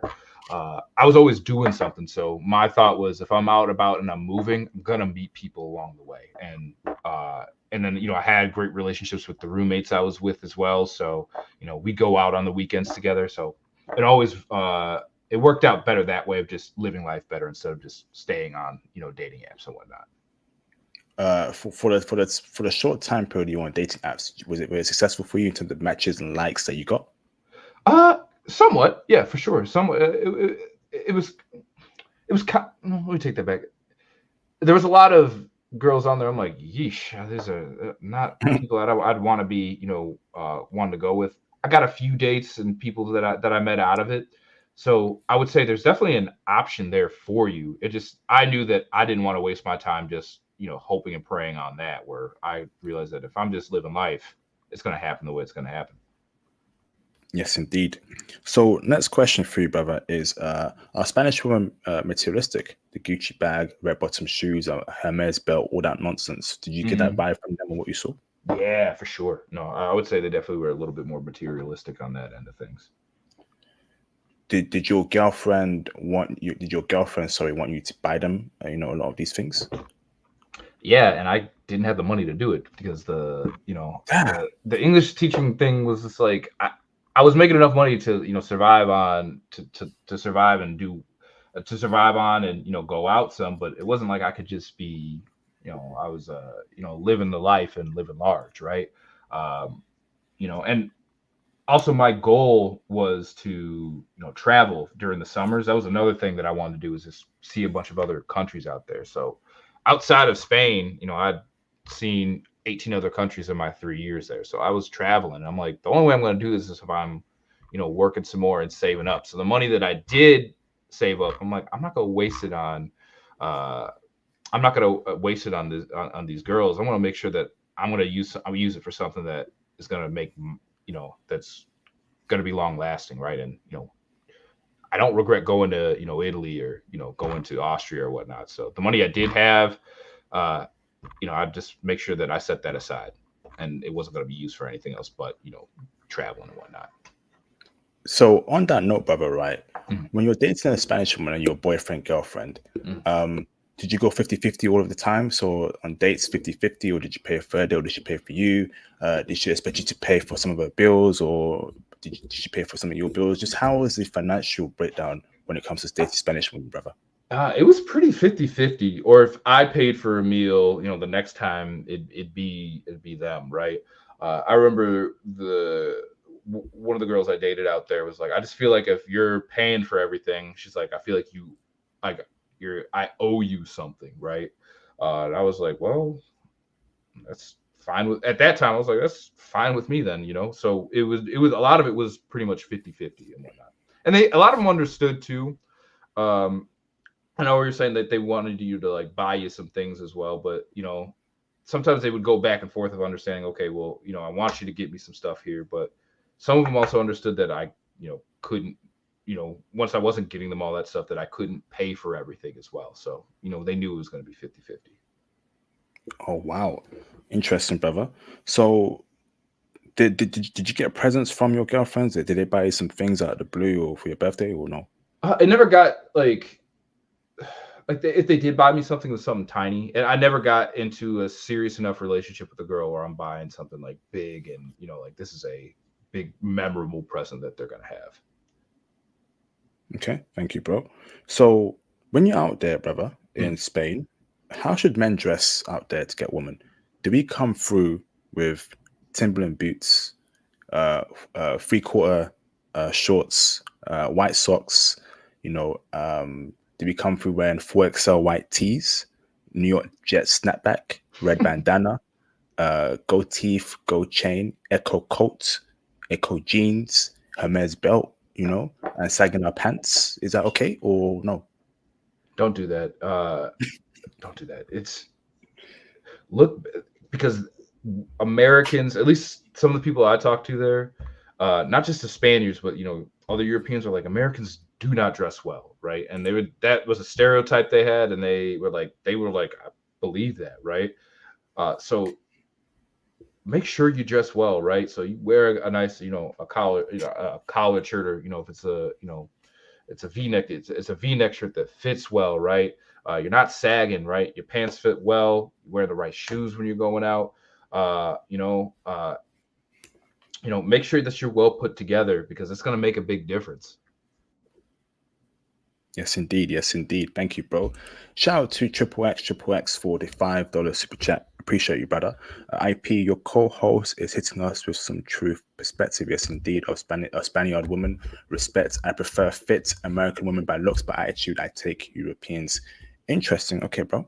Thank you very much. Do you agree with that last bit of comment there?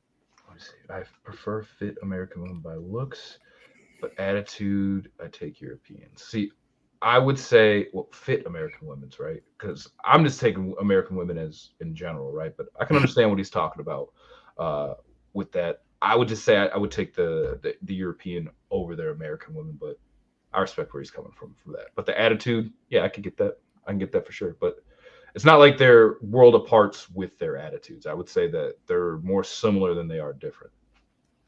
Okay. Shout out to Mr. Travel Lover for the $4.99 super chat. Hello, brothers. I am interested to know if for play is available in Spain. So, and how's the quality of working girls? What's best here for pro? Patreon, Patreon, brother. On the Patreon. That's gonna be on the Patreon, but we can't ask that, bro. I keep it back. That is too naughty for YouTube. So we did break that down on the Patreon. We spoke about that, brother. So I'll be dropping the Patreon video for this stream next week. So everything you need to know about pros, women who sell whatever, will be on the Patreon. We can't discuss it here, bro. It's too naughty for YouTube, but I appreciate the support, brother. So next question for you, bro, is so nightlife overall, brother. Um, is the what kind of music do they play there, and do they say the N word when they play rap songs? Do the people sing along to it? Break down the whole nightlife scene, brother, as well. Overall, is it good? Break it down. I had fun going out with my friends in Spain for sure. The biggest genre of music they listen to by far is reggaeton, without a doubt. Now, your top 40 songs that you'd hear on like the radio and whatnot, they would definitely play those in the club as well. When you're asking me about if they played songs that had the N word when they sing along, I I got to be honest, I don't remember that. That doesn't come to mind as something that had happened. So I don't think so. Is what I would say. I feel like I would remember if I would like be in the in the club and I heard that. So I don't remember really hearing that at all. Okay, thank you, brother. So can you tell me, right? So we can establish that in those three places you were in, Mhm, they check for brothers. mhm. Any other cities in Spain where you also confirm that women in this city also check for brothers? Uh, for sure, Madrid and Barcelona, and those are where you're going to see more diverse people, for sure, right? Because people are coming from all over. So those two cities, for sure, I would say you find some women checking for brothers there. Did you get play there? Did you do a woman in those two cities, brother? Or was it the vibe you got from there, the looks they gave you, how they were The speaking to looks, you? yeah, the looks they gave me, and I remember uh, two of my friends. So my friends are both they're uh, they're both white guys, right? And these have been my friends for years, and they came to visit me. Uh, and I remember, and they're not bad looking guys, right? But I remember we were all together in a bar or a club in Barcelona, and these girls came up to were looking at us, and the girl kind of gave me the look, right, out of both of them, and I'm like, is she checking? And I'm like, okay, let me look down, right? And I'll go back to talking to my friends, and then you know how you're out, and you can feel them eyes looking at you. I'm like, I look over, she's looking at me again. I'm like, all right, she's checking for me right now, right? So I'm like, okay, yeah. I'm like, this girl was checking for us, so yeah, for sure. Okay. And did you follow up on that checking, brother? Yeah, that that one, she was too good looking to pass off on that one. So we followed up on that one. Did that involve some bedroom activity? Oh yeah, we were there for a week, so got the WhatsApp, met up with her later on in that week, so it went somewhere for sure. And this was a white Spanish chick. Yep, yep. Interesting. Brother, there's a look they give when they're really checking out. I think, and Hmm. this look, brother, right? It's just I feel like I got that look before when I was in Spain. Hmm. It's a bit too intense, brother. It's like a Yeah. hungry HORNY look. Like Hmm. these chicks, I'm like, what's going on here? Why is she looking at me like that? Like I'm some sort of Hmm. piece of meat. Did Hmm. you get that look as well, brother? Yeah, it felt like I was like a predator was looking at me or something like that. Not like a animalistic kind of predator. I'm like my spidey senses are going off or something. I'm like, I'm looking. I'm like, yeah, this is happening, and that wasn't the first time that had happened. So definitely, it felt like when we talk about their body language, sometimes they're so obvious in Spain with like how they're checking you out or looking at you, even if they're not looking at you to, like they're interested in you, but they're just curious. They'll stare sometimes. You're like, man, you need to tone it. You're on a 10, tone it down to like at least a 6 or 7 or something like that. So when you say that and you were describing that I can picture in my mind that happening a bunch of times out there. Mm. Shout out to Royal Black for the $2.22 super chat. Appreciate you, bro. He says there, brother, is there a large population of Muslim women in Spain from what you observed? Um, Not really. I didn't know there might have been some, but not really. I do know that there was a large amount of immigrants coming from the Arab world into Spain and other countries of Europe. So that might be changing, but that's going to be coming over, the coming years and decades. But when I was there, I didn't notice any large population of Muslim women. Awesome, bro. Awesome. Um, so next question for you, bro, is so what's the ratio of women to men in Spain? More women than men, women to women, or 50-50 from when you were out there, bro? I would feel like there was probably a little more women than men when I was out there. But I don't know. I'd have to. I couldn't really tell you, but if I'm going just based off of what I remember, that there was a lot more, women out there. Because I remember, some of the women that I had talked to, they would say like the men would just be weird about approaching the women out there, right?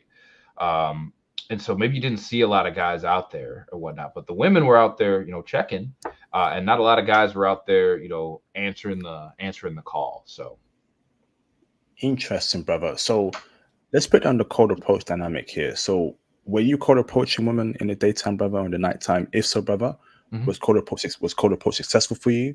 And if so, how did you cold approach the woman? What did you say? What got you the number? Break down the whole cold approach dynamic there, brother.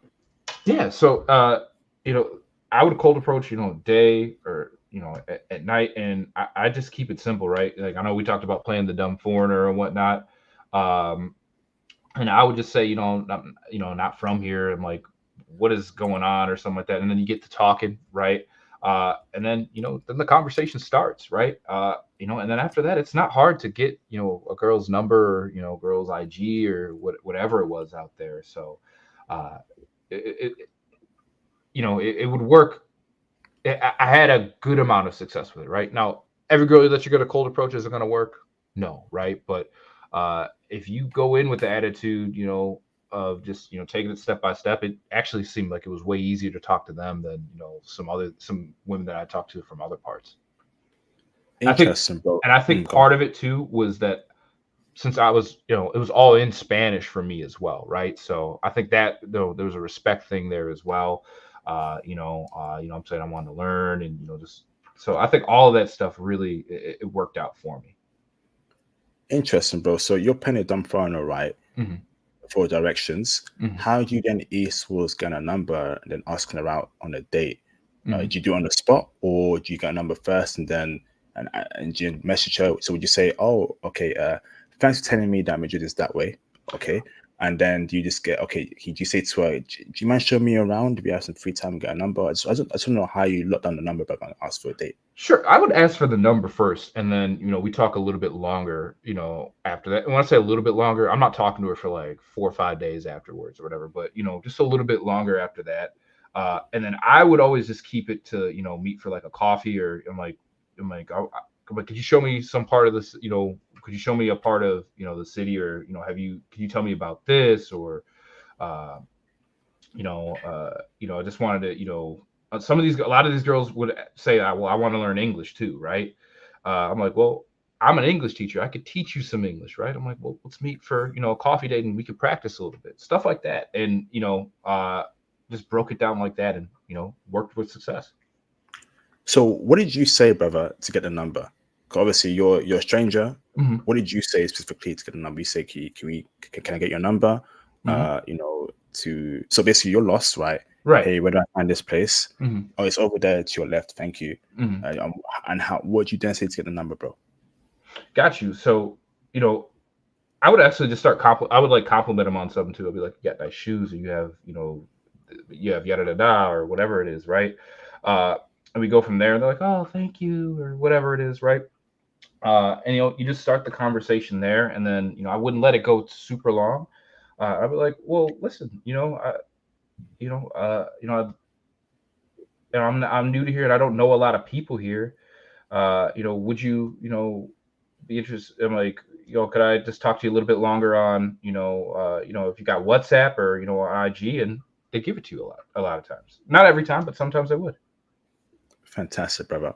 And will you cold approach on a regular basis or a couple times in Spain in the daytime and nighttime, bro? What did they say to you? And did they ask for your number? Break it down for us, bro.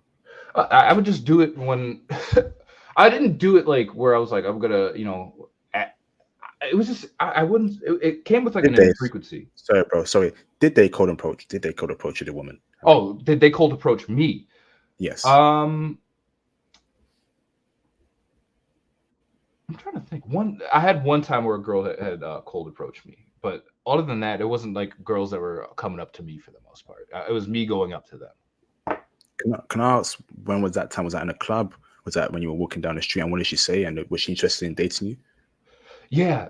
So it was outside of the immigration office. I just had to get some papers renewed because I was coming back for another year in Spain. And then we were just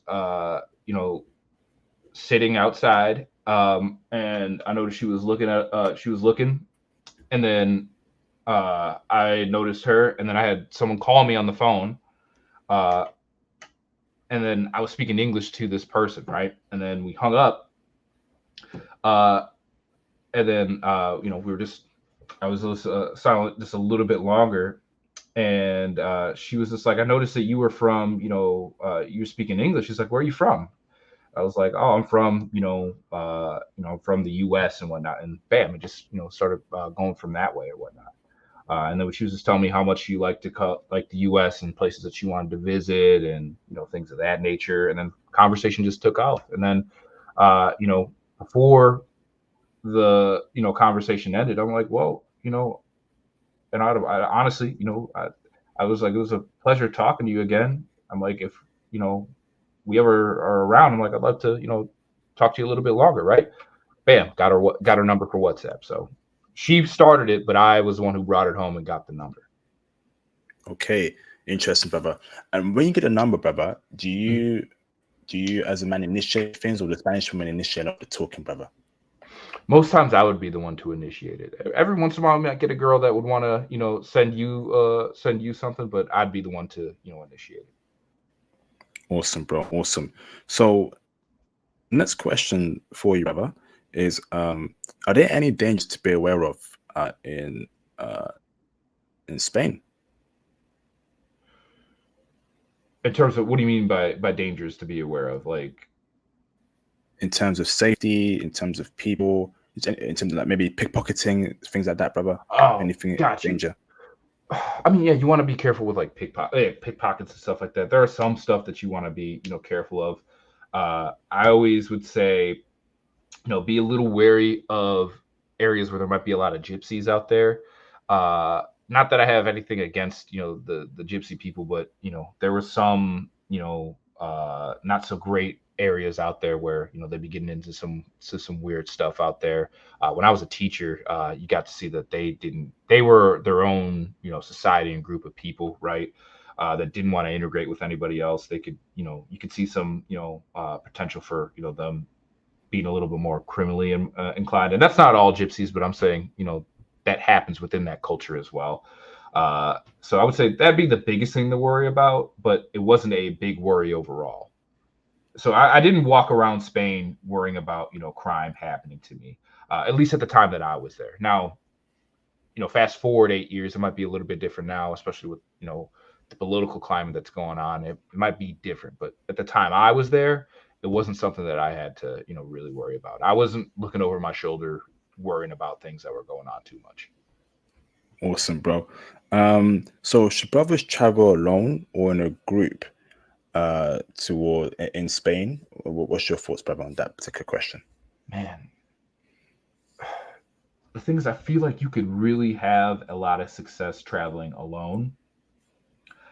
But I honestly traveled a lot with groups of friends, right? So, and I had a lot of success out there. So, I would say if I were to go back now, I would do it alone. I wouldn't be bringing friends with me. But uh, that's not to say you can't have a lot of success with your friends and whatnot. So, uh, there's really success either way. But while I was younger, I had success with a group of friends. I would say sometimes when you're with a group of friends and you're out there, that group of friends can be that, they can kind of put a limiter on you and what you might be, doing with, if you're trying to approach women or, talk to women out there, right?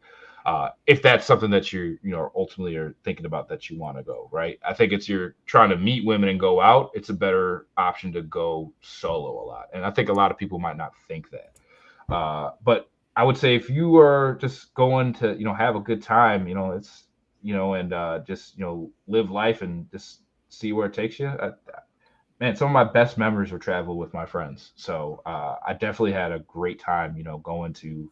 I still remember going to Granada and Seville with, a group of friends that I had, right? And that was those are some of the best weekends I had. So you definitely can get you can definitely get both. It's just what's the goal you're going for overall. Awesome, awesome, incredible. Those are all my questions, brother. We're gonna open up the phone lines. We're at 2 hours, bro. Do you want to stay on, brother, or do you want to? Yeah, time went fast, right? No, let's go. Let's go. I'm enjoying this. Let's do it. Let's go, bro. Let's go. Shout out to Mr. Donovan Jr. for the $5 super chat. What are the Europeans that are in Spain? Southern Europeans, right? Yeah, yeah. I mean, Spain is part of Europe, so yeah. I mean, Southern Europeans. I mean, you see a lot of French, a lot of English that are there, Italian that are there. Those are probably the biggest ones that I had seen there. Did you see Moorish looking Spanish people? Like, really dark skin, looking black, curly hair? Because I think black people actually had some sort of history in Spain, the Moors, brother. Oh, yeah. Yeah. I would say not as not as often as you would think, but yeah, they would definitely say there's definitely a lot of Moorish influence there. Actually, my dad taught me this. So my dad, inspired me to want to learn how to speak Spanish because he's fluent in Spanish, right? He would say if they're talking about you, he's like one word to look out for that if they might be talking about you if you're a black guy is if they say the word moro, which means more in Spanish, right? Um, and while although there's not a lot of people that are, I would say black Moorish, right? There's a lot of influence that was left over from those people that came up from Africa and the Middle East to there. So there's still, you see it affected with the architecture, with the language and whatnot. So they definitely have their influence there. But if there is people that have more Moorish, connections, it's definitely been, what's the right word? Not distilled, but it's definitely been, over time, it's definitely just gone away as, it's as time has gone on. So I didn't see a lot of black, Spaniards or anything like that. Okay, you know, If a they lot of were the black Spaniards, they were, they had immigrated from another country and lived in Spain for a long time. interesting. Okay, but you know that a lot of these Tariq Nasheed types, Umar Johnson types, they're not claiming in Spanish people as black now. Are they What? black? They are, bro. Uh, This this pro-black movement that they got going on in that other space. Now, I would mhm, consider myself pro-black, but I'm mhm. pro-black male. I'm pro-black passport bros. I'm definitely Right, pro-black male interests. But in right. terms of the whole pro-black stuff, where we call everyone black, because Moors went through there, ran through Oh. some chicks. I don't think so, bro. No, no, they're white, man. That is no way. Yeah, not black, but that is hilarious. Okay. Donovan Jr. says I meant other Europeans. So, brother, what are the Europeans that are in Spain? Okay, I see. So, Okay, what other Europeans are there in Spain, bro, that you saw? got you. Yeah, so definitely Italians for sure. I had a friend who would say he's like an Italian comes to southern Spain and he leaves with a Spanish wife, right? So definitely saw a lot of French people, Portuguese people as well. There are a lot of British colonies, especially in like the South. When I say colony, obviously not like they definitely like that's European territory or British territory, right? But people that have left, the British Isles and come down to Spain. So I saw a lot of people from there, and then I would say you saw a fair amount of Germans as well, but definitely Italy, France, and Portugal were the biggest. Along with the British. I would say those are the four biggest European groups I saw in Spain. Awesome, awesome.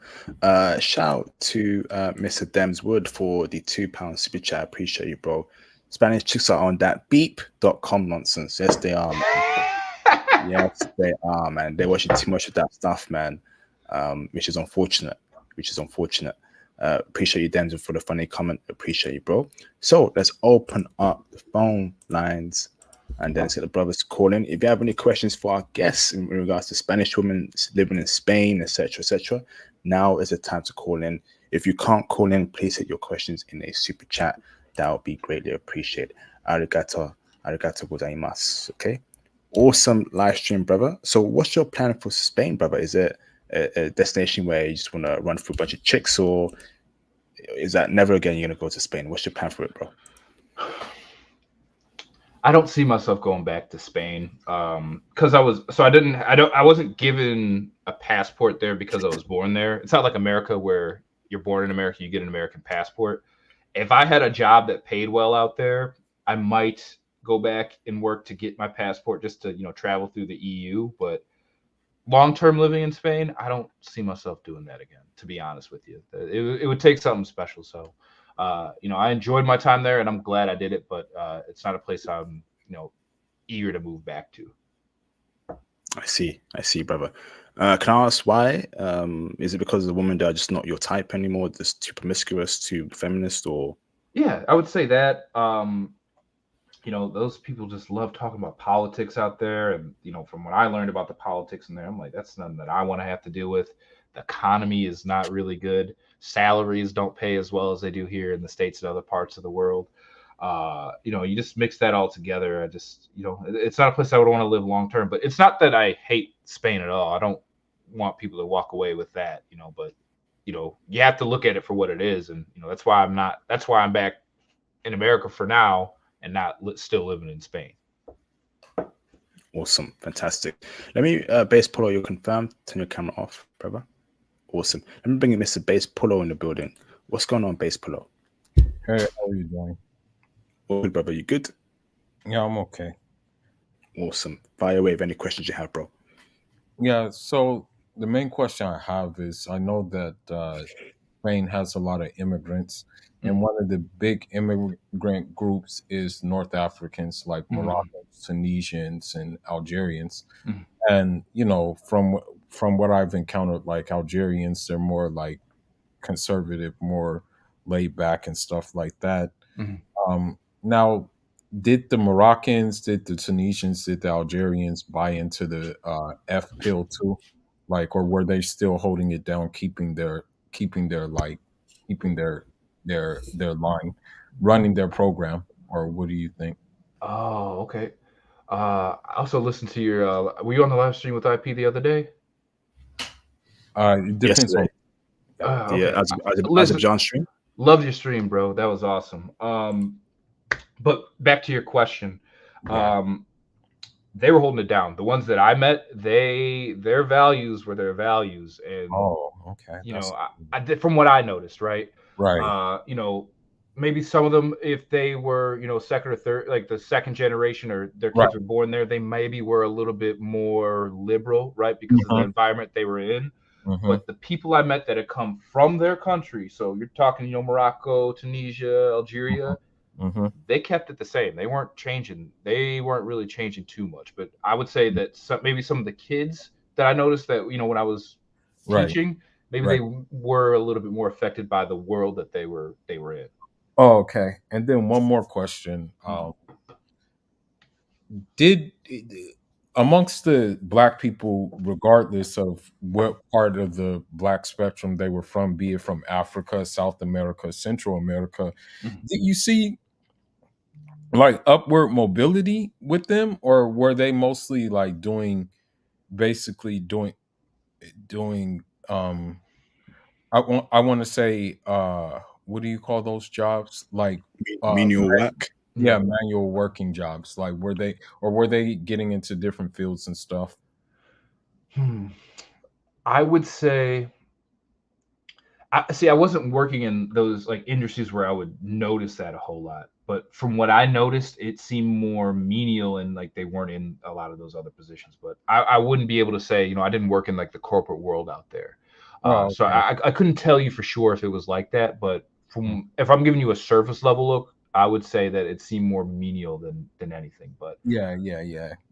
Oh, okay, that's all I wanted to know.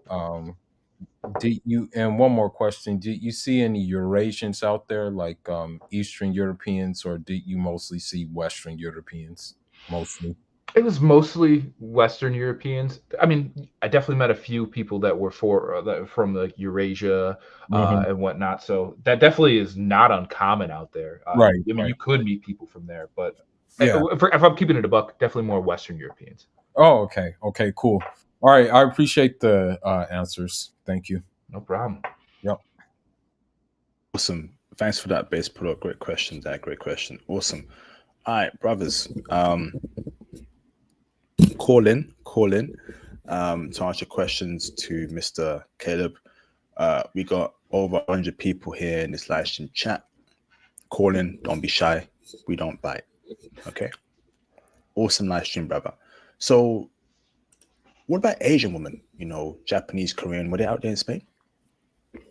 Man, honestly, not really. I mean, you see some. They would have like what they would call the chino shops, right? Chino is Spanish for Chinese, so they definitely had some pockets out there, but not a whole lot.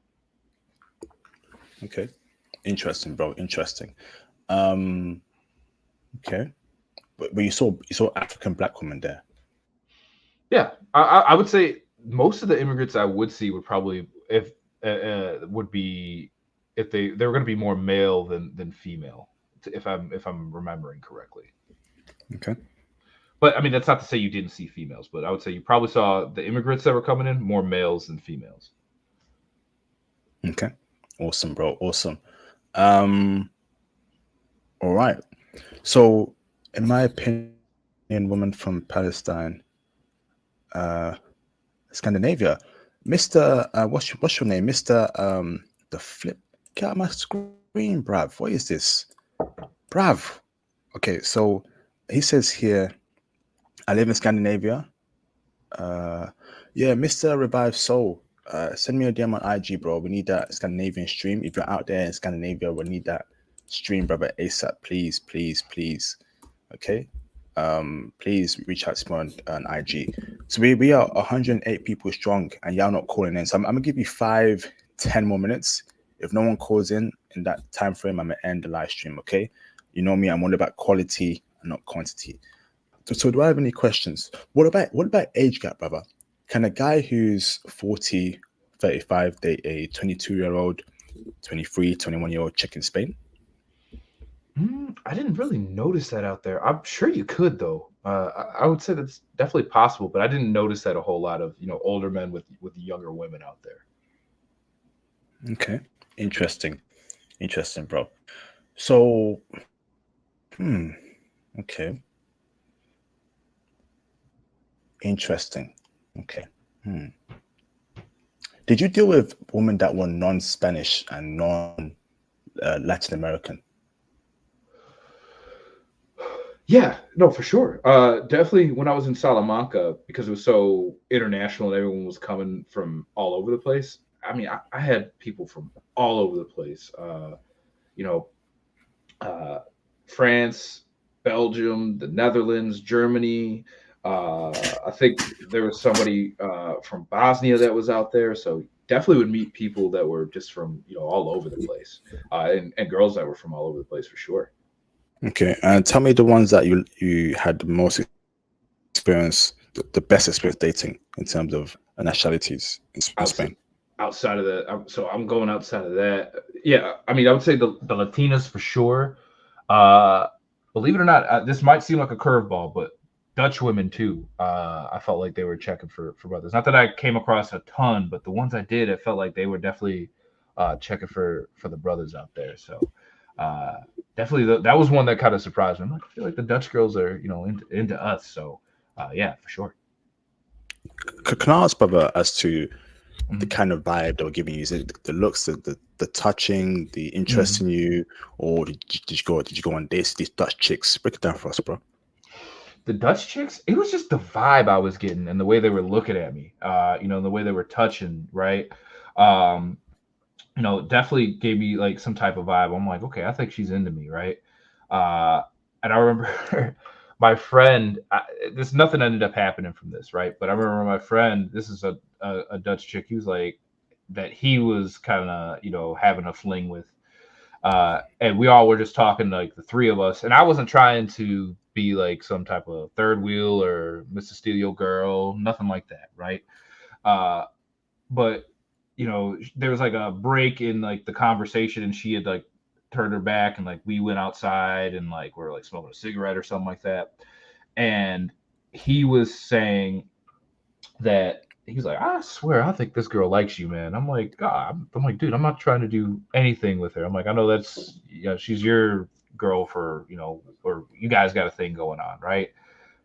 So he ends up leaving a week before she does, right? And I'm still in Spain, and she texts me, or messages me on Facebook. She's like, "Babe, let's make out." And I was like, "Oh, okay."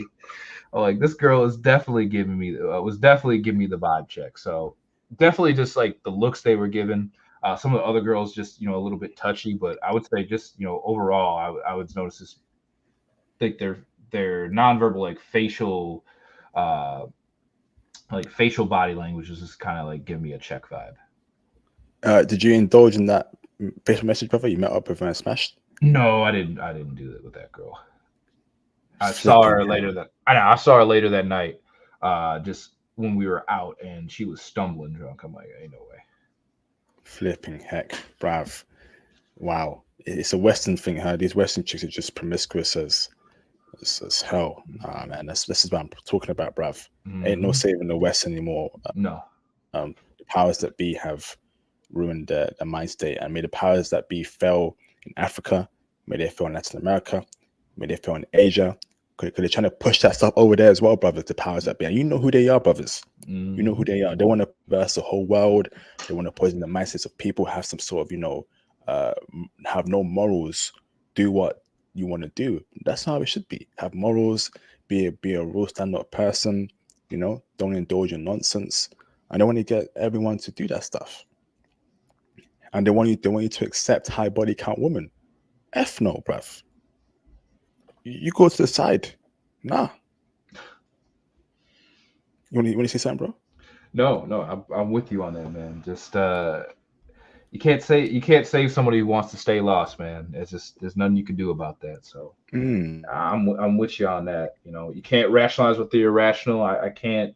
You can't make a horse drink from the water, right? If you bring them to the source. So I'm with you on that, man. That's facts, bro. You gotta keep you gotta understand what you have to do this is my viewpoint, right? Is build your program, build yourself up, right? And then someone who's going to get on and want to join that program that you're building in your life, that's the best way, right? Too many of these women want it to be some 50-50 power couple type stuff or whatnot, and it just don't work like that, right? And that ain't me saying that. This is, look at how it goes in the West, right? Everyone's so many people get divorced. So many people who aren't getting divorced are stuck in these marriages where it's just where they're trapped, right? And they don't go about it the right way and build themselves up. And I think a lot of men just kind of skip out on that. So keep your morals, yourself, in check, and I think the rest will follow itself, right? And then and make sure you're in the right place for when it happens, right? And I don't think it's going to happen in the West for a lot of guys here. So do what you got to do, right? If you got to go to Latin America, Asia, or whatever, and build your life out there, I think you're going to find the rest of your life will start to fall on top of that. My philosophy. Facts, bro. And that's why the IT movement is growing. IT gives you that flexibility, that skill to work anywhere around the world. It's amazing. And also, brother, great point there, right? Like, be at the right place at the right time, be who you are, stay true to yourself. It will come to you. That's why, brother, you got to get your passport, get out there. And I feel like I want the right thinking passport bros to leave, and I want the broken people to stay in the West. If you're broken, if you're on this liberal nonsense, if you're on this, do what thou want to do, stay in the West and do with these women. Just stay here, bruv. Stay here and do with the feminists. Stay here and do with the high body count chicks. Stay here, bruv. We don't want you abroad. We don't want you abroad, bruv. Don't ruin it abroad. I'm this close, right, to just getting something. Just let me keep it PG, man. I don't want to get too hardcore here. Dems, with that, you're confirmed, brother. Let me bring you in, brother, in the background. Okay. Dems, we're building superstar mod. Let's get cracking, man. What's going on, Dems? How you doing, big bro? So if my language there, I'm doing good, brother. All good, bro. I'm just trying out the Discord. Not the Discord. The StreamYard guest app. Just testing it. Am I all good? Can you brothers hear me? You're using the StreamYard app? Yeah. They have an app now? Oh, no, brother. No, I hear you loud and clear. Yeah, man. I'm using that guest app. It's really good. Yeah, man. How you doing, bro? I'm good, man. How you doing? All good, bro. Yeah. So would you say, bro, Spanish women are similar to American women?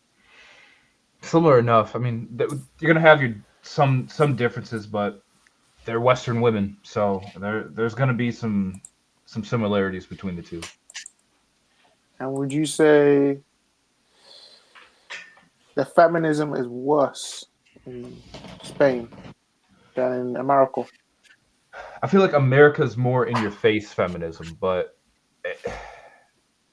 it's not good in Spain. It's definitely out in it. It's definitely out in the open out there. But it just seems like in America, it's everywhere. And part of the reason I say is like even when you turn on your TV, man, it's like I mean, it's in the commercials, it's in it's on your sports, it's in your TV shows, right? And I don't think you see that to that degree out in Spain. So that's why I say it seems like it's a little bit more ingratiated in America than it is compared to Spain. But make no mistakes, it's there, and it's not like it doesn't have a presence there. I noticed it when I was out there. Yeah, I went to Barcelona and Madrid. Mhm. I can confirm IP, brother. Oh, sorry, brother, I forgot your name. I'm so sorry. Caleb, Caleb. Mhm. Caleb, right? Yeah. Caleb, Caleb. with a B at the end, not an M. Okay. Caleb. There you go. Right. Yeah, brother.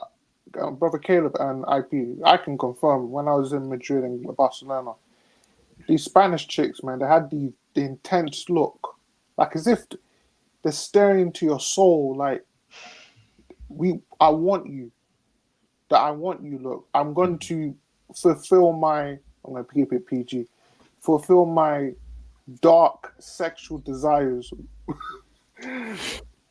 Like, yeah, like you. There's like as if you're their fantasy, and I'm like, wow. Did you get that impression, brother? Yeah. Yes. Yeah. That is where there's smoke, there's fire. So yes, I 100% agree with that. That it is. You think like it definitely something twisted going on in the mind, and makes you wonder that watching all this Yeah. X-rated material, what it does to their minds, right? It's like, okay, like what is going on? So I agree with you 100%, man.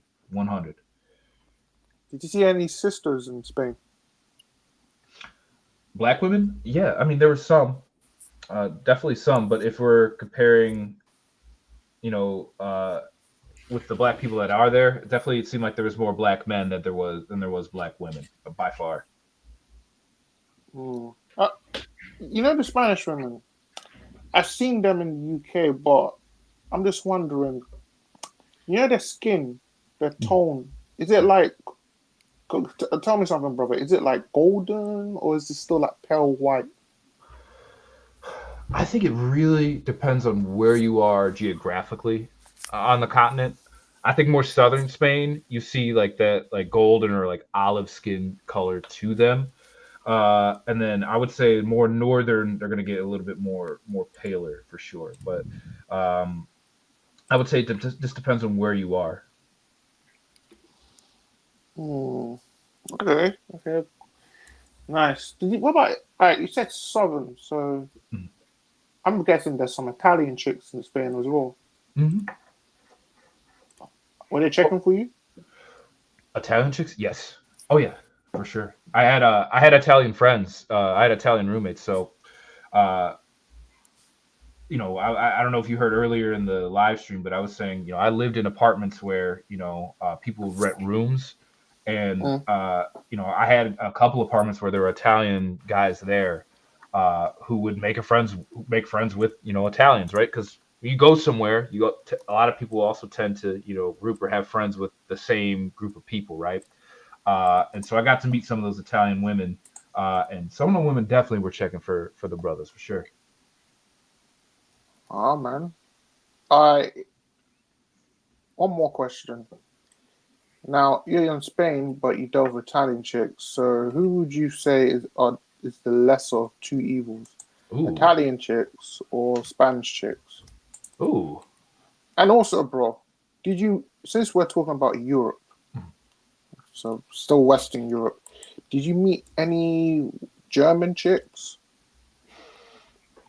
German chicks. Yes, definitely met a couple German chicks out there. Not any that I messed with, but they were there for sure. Um, but you were asking about Italian and Spanish. Who would I go with? Mm. Who are the lesser of two evils? I would say the. That's a good question. I'm gonna go with Italian. I'm gonna go with Italian women. Why? Um, they seemed a little bit, in my experience talking with the Italian women, they just had a little bit of a sweetness, more sweetness to them compared to the Spanish women. Now, it's not to say that they weren't without their faults or anything, but I thought it felt like they had a more compassionate or caring side to them that I didn't see with the Spanish women. Like they were just a little bit more passionate. Okay, I see. Have you been to Italy? Yeah, yeah. I went to Italy for about 10 days or so. I had done like a Eurorail trip when I was younger, so I would just go from country to country to country. And it started out with me going to Naples, visiting one of my roommates who was out there, and then just made my way up to some different cities out there. Yeah, it's interesting, man. Yeah, I do love if I had to choose between Italian women, Spanish women, and British women, I'm going for Italian women, but I wouldn't date them. I'll just, have my fun with them. Yeah. Yeah. I think you're right on that, man. Yeah, you asked for the less of three. We were talking about the less of evil, so I'm with you on that. Just have fun with them, but I wouldn't want to do nothing long term. Well, brother, since you met a German chick, since you've seen some German chicks, brother, you can go to Germany, man. Please, brother, please. I've been. Oh, you've been, brother. Okay. Now you know what I'm gonna ask you, brother. How was your experience in Germany? They for real was checking for brothers out in Germany. See what I mean? I mean, it was crazy. I had a friend who was half Ethiopian and half German that I met in Salamanca, and he was just a really cool guy. And we were just talking, right? And he was just talking about, he's like, and he was mixed, right? So he had, his white side and black side. He's like, my family it seems like all of the kids and like from my cousin's generation and younger are all just light-skinned mixed kids. And I'm like, what do you mean? She's like, they all love black guys. She's like, they love black men out there. He's like, I don't know what's in the water. I don't know what happened, but she's like, they love them some brothers out there. What city were you in Germany that you got the most love in, or cities? I would say Berlin was probably the biggest. Oh, bro. I just came from Berlin. I just went to Berlin recently this year. Yeah? How'd it go? Berlin, sorry, then. Berlin and where? What were cities, bro? Berlin. So I went to Munich, Berlin, Hamburg, and then spent a little bit of time in Cologne. Did you get love in all those cities, brother? Or give me the cities that where you got a lot of love in apart from Berlin?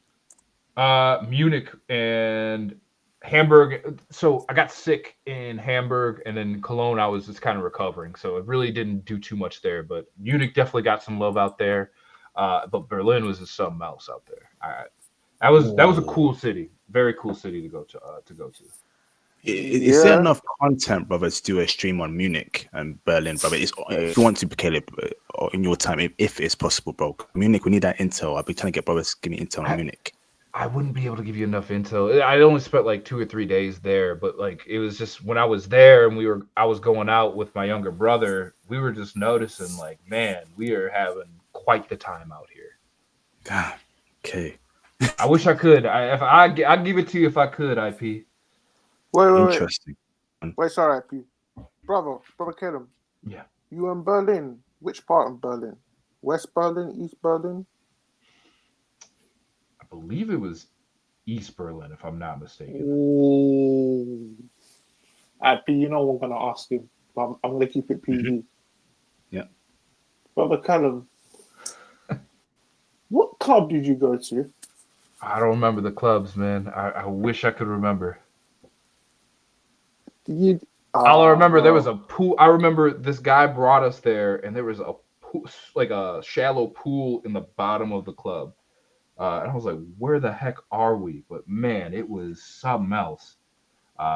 It just seemed like it felt like I was in, what was it?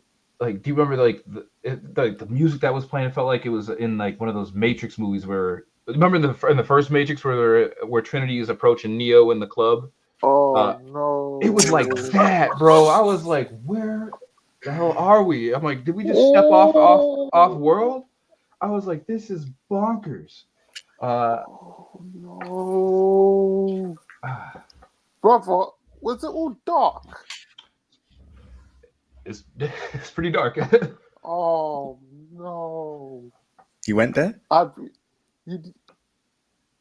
We didn't stay. We stayed for a bit, but we got out of there. But I was just like, where Type in a is private this place? chat. I don't remember the name of Okay. I don't remember the name of the club. I just remember Okay. we went in there. We're just like, me and my brother were like, where are we right now? This is unlike anything I've ever seen before. Flipping heck, brother! You were in hell, bro. You know that, right? It might have been. It might have been. We were just like, what is this place? It seemed like a different dimension.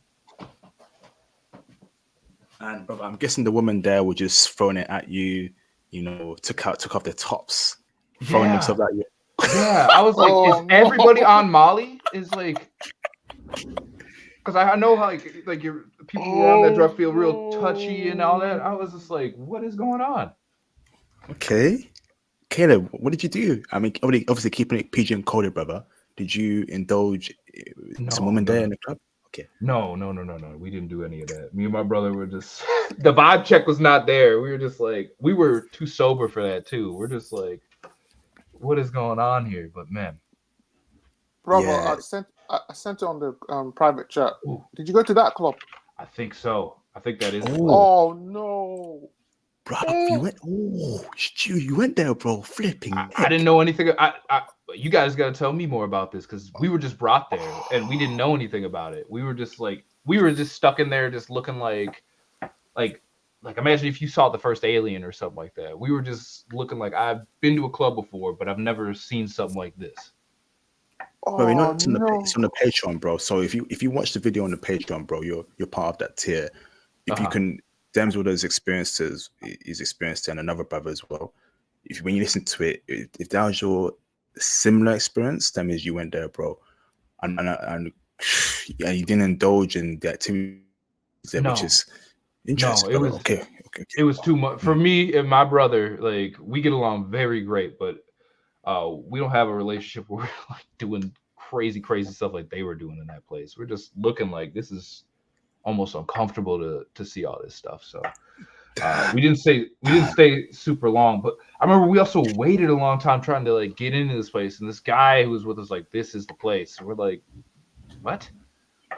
I'm like, okay, if you say so. He went there, oh bruv. my goodness. It sounds like I'm pretty sure that's the place. Oh yeah, he went there, bruv. I almost went there. I searched up. I was like, nah, it's not happening. I was like, nah, I ain't going there, man. I don't think we were there. We were not there too long. It was so intense, man. Did women come up to you, to get it down and cracking, right? They tried to get, is it? Yeah. Mm-hmm. Damn. Oh man. And it seemed like they were just a succubus approach. It was a succubus approaching you, man. Like it was just like demons, bro. It was demonic. It's demonic there, bro. Yeah. I'm like, what? Oh man, I got a call in the back. I got Sam Combo. Sam, you call camera on? Give me a thumbs up, bro. Camera off. Camera on, brother. Give me a thumbs up, or camera on. Give me a thumbs up, bro. You cool or not off? No, okay. Turn the camera off then. All right, turn the camera off. Damn, he actually went there, bruv. Brother, if you want to know what we're talking about, go on the Patreon because we can't speak about it on YouTube. It is too explicit. I'm talking about, it's literally hell on earth, but it's in a club. Demswood broke it down. Probably one of the top 5 Patreon ever. You walk through the dance club, you look around you, you're seeing women doing what's going on here? They throw themselves at you. Whether you want to indulge in that, I don't know, but brothers, go on the Patreon because it's too much, man. It felt like them women were possessed, man. It was crazy. I had never seen nothing like that. like a movie, right? Like you're in the Matrix walking through them, but dancing around you, you're like, whoa, what is this, bro? Yeah, I was like, what is this? Let me bring in Sam Combo in the background. What's going on, Sam? How you doing, bro? Hey, I'm doing well, IP. How are you? All good, brother. All good, brother. Are you abroad right now, or are you chilling? No. I wish. No, still in Boston, man. Damn. Fire any questions you got, bro. Yeah, sure. Caleb, hey, fire stream, man. I really like what you had to say about Spain. I was actually kind of laughing to myself when you were talking about the intense stare that the Spanish women give because I've experienced that myself, and I was just laughing to myself. I was like, "Oh my God, he's actually telling the truth. They do that." Yep. Yeah, because so this is what happened. I was in Iceland a few months ago, and I was in a store in a museum that they had over there, and I saw this really beautiful girl working right Mhm. behind the desk. And I was Mhm. just like, okay, I got to figure out something to say, like cold approach this chick because this chick is fine. So I Mhm. walked up to her and I just made up some excuse like, oh yeah, I'm looking for this particular candy. Like, you guys have it? And she's like, oh no, we don't have it, but we have some other candies here, blah blah blah. And then her coworker comes up and she's like, oh, you're speaking English. Where are you from? I was like, oh, I'm from America. Where are you guys from? And Mhm. the girl who I initially called her pro, she said, "Oh, I'm from Spain." I was like, "Oh, okay." And then Uh-huh. the other girl is from Albania, but the other girl was ugly. The Albanian chick was ugly, but No the go, Spanish chick was bad. And like man. it was so funny because like we were talking for maybe about 10, 15 minutes, just talking about like Iceland and everything like that. And the Albanian girl was doing most of the talking. The Spanish girl was quiet, but Mhm. it was so funny. Like while the Albanian girl's talking, this Spanish girl's not even looking at the Albanian girl. She's just like staring right at me the She's looking entire time. through your soul. Yeah. It was crazy because the Albanian girl was doing most of the talking, engaging and everything, but the girl wouldn't even make eye contact with the coworker. She just kept staring at me. And I was just like, yo, what's going on with this chick? I mean, she might be about it. But Oh yeah, man, it was a very interesting experience. So yeah, just wanted to share that story. But yeah, good stream so far, guys. awesome. No, dude, I 100%. I mean, obviously, you heard me tell my stories about how it's been, but now that you're bringing that up, I remember this girl that I wanted to go out with. Like, she was, you know, she was working, at this wasn't like a huge bar. It was just like a local bar that her parents had owned, right? So she was just helping out with the family, and I just go in there from time to time and chat it up, and then I'm like, okay, this girl's digging me, man. Like I know that she wants me, right? And I remember like just asking her out on a date. I'm like, well, we got to get coffee soon. She's like, I'm like, are you free like on a Wednesday? She's like, yeah, and she just looked at me and then she didn't even look to give me my drink. She's staring at me and she's reaching out with her left hand and gives me and grabs a drink and just hands it to me. I'm like, did not break eye contact. I'm like, damn, this chick is just like she's scanning me up and down with them lasers or something like that. So, man, yeah, that's Yeah, Spanish women for you, man. They will when they about it. There's no hints about it. They are about it. yeah, for sure. Spain's definitely on my list. But yeah, good stream, guys. Just wanted to share that little quick story with you guys. Continue on. But yeah, good stuff. Awesome. I loved your. I listened to your Iceland stream too when you were talking about going out there. That was one of the first things I listened to on like the Patreon and whatnot. Awesome stream, bro. Oh yeah, thanks, man. Yeah, they sound just as bad as girls in Spain, to be honest. Yep. I was gonna say. So I went to school where there was a large Swedish exchange program, but they brought other people from Scandinavia in. Those Scandinavian chicks were, when you were talking about them, about the Icelandic chicks, I'm like, that's Scandinavian women in general. Just that's how they get down. It doesn't matter if you're from Sweden or Norway or Iceland. It's just some about the way they operate. So when you were listening to that, I was just like, yeah, I was just shaking my head the whole time, like, yep, he knows what he's talking about. Yeah, and the thing they all have in common is feminism, so that should tell you something. Yep. Awesome. Hey, Sam, good to hear you again, brother. What's your next country, brother? You going traveling this year again or next year? It's gonna be next year. Yeah, my buddy's getting married in Portugal next summer, so that's the first place I'm gonna touch up on. Awesome, bro. So when you touch on Japan, bro. Oh You're yeah, gonna have a great experience there. definitely. Yeah, for sure. Awesome. Sam Combo in the building for the classics, Iceland, as well as Norway. was it Sweden? It was What was Norway. it? Yeah, that was the other country I No, went yes. to. Yeah. Yes, indeed. Classics, man. Appreciate you, Sam. So, any brothers want to call in? Now's the time. It's a great Sunday morning over here in the UK. We'll give it 10 more minutes, and no callers will end the stream. Go on, Damswood. So, but I'm still having PTSD over that club. Me too. Oh god. Didn't do nothing, but just can't unsee some of the things you've seen there. I mean, I did stuff I'm not proud of. That's why I'm not going to that club again.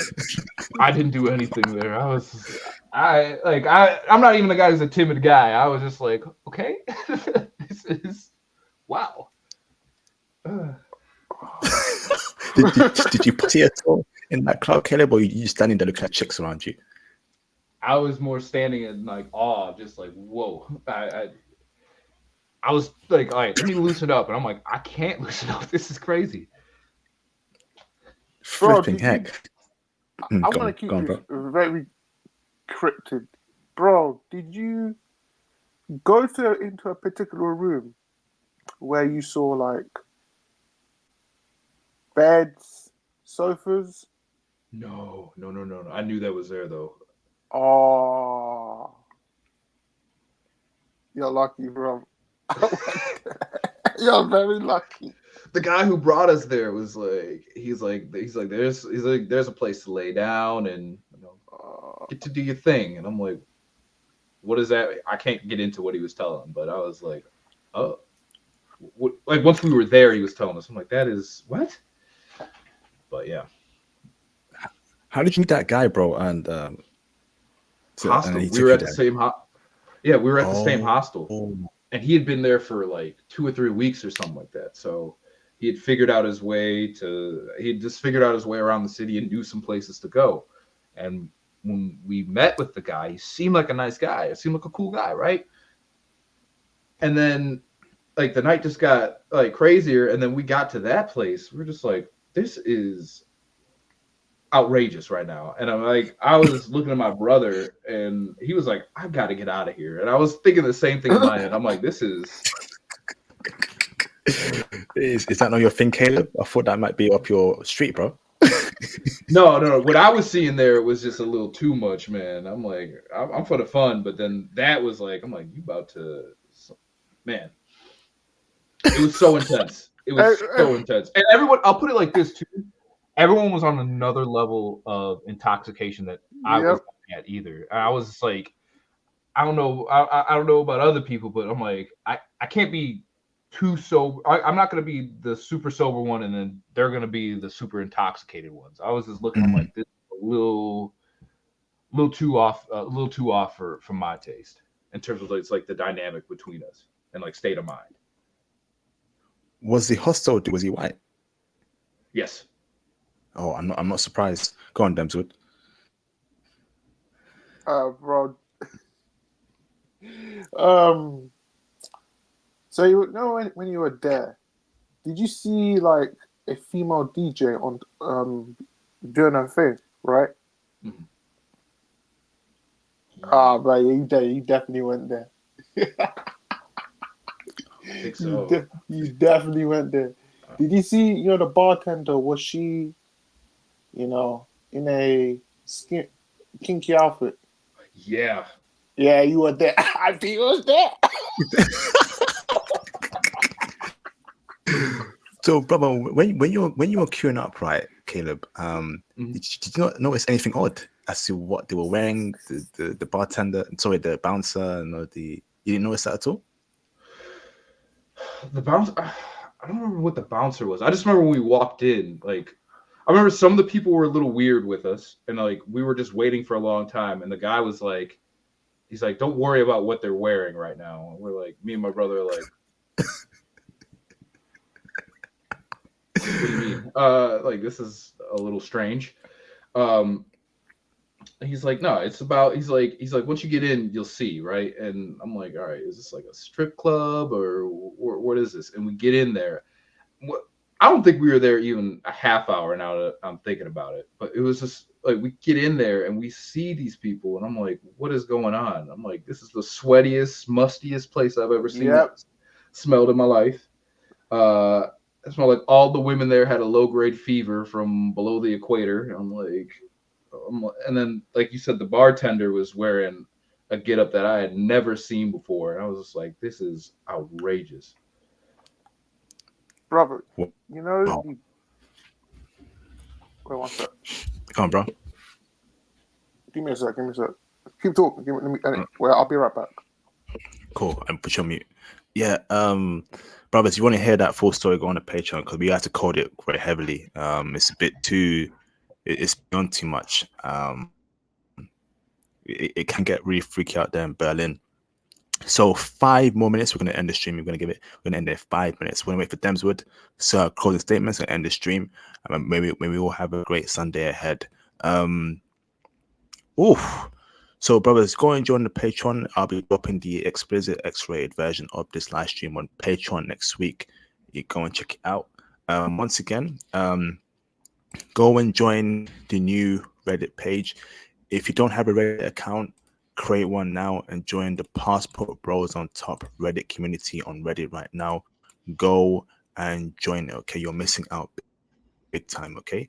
That's Reddit there on the live stream chat. Go and join the Reddit.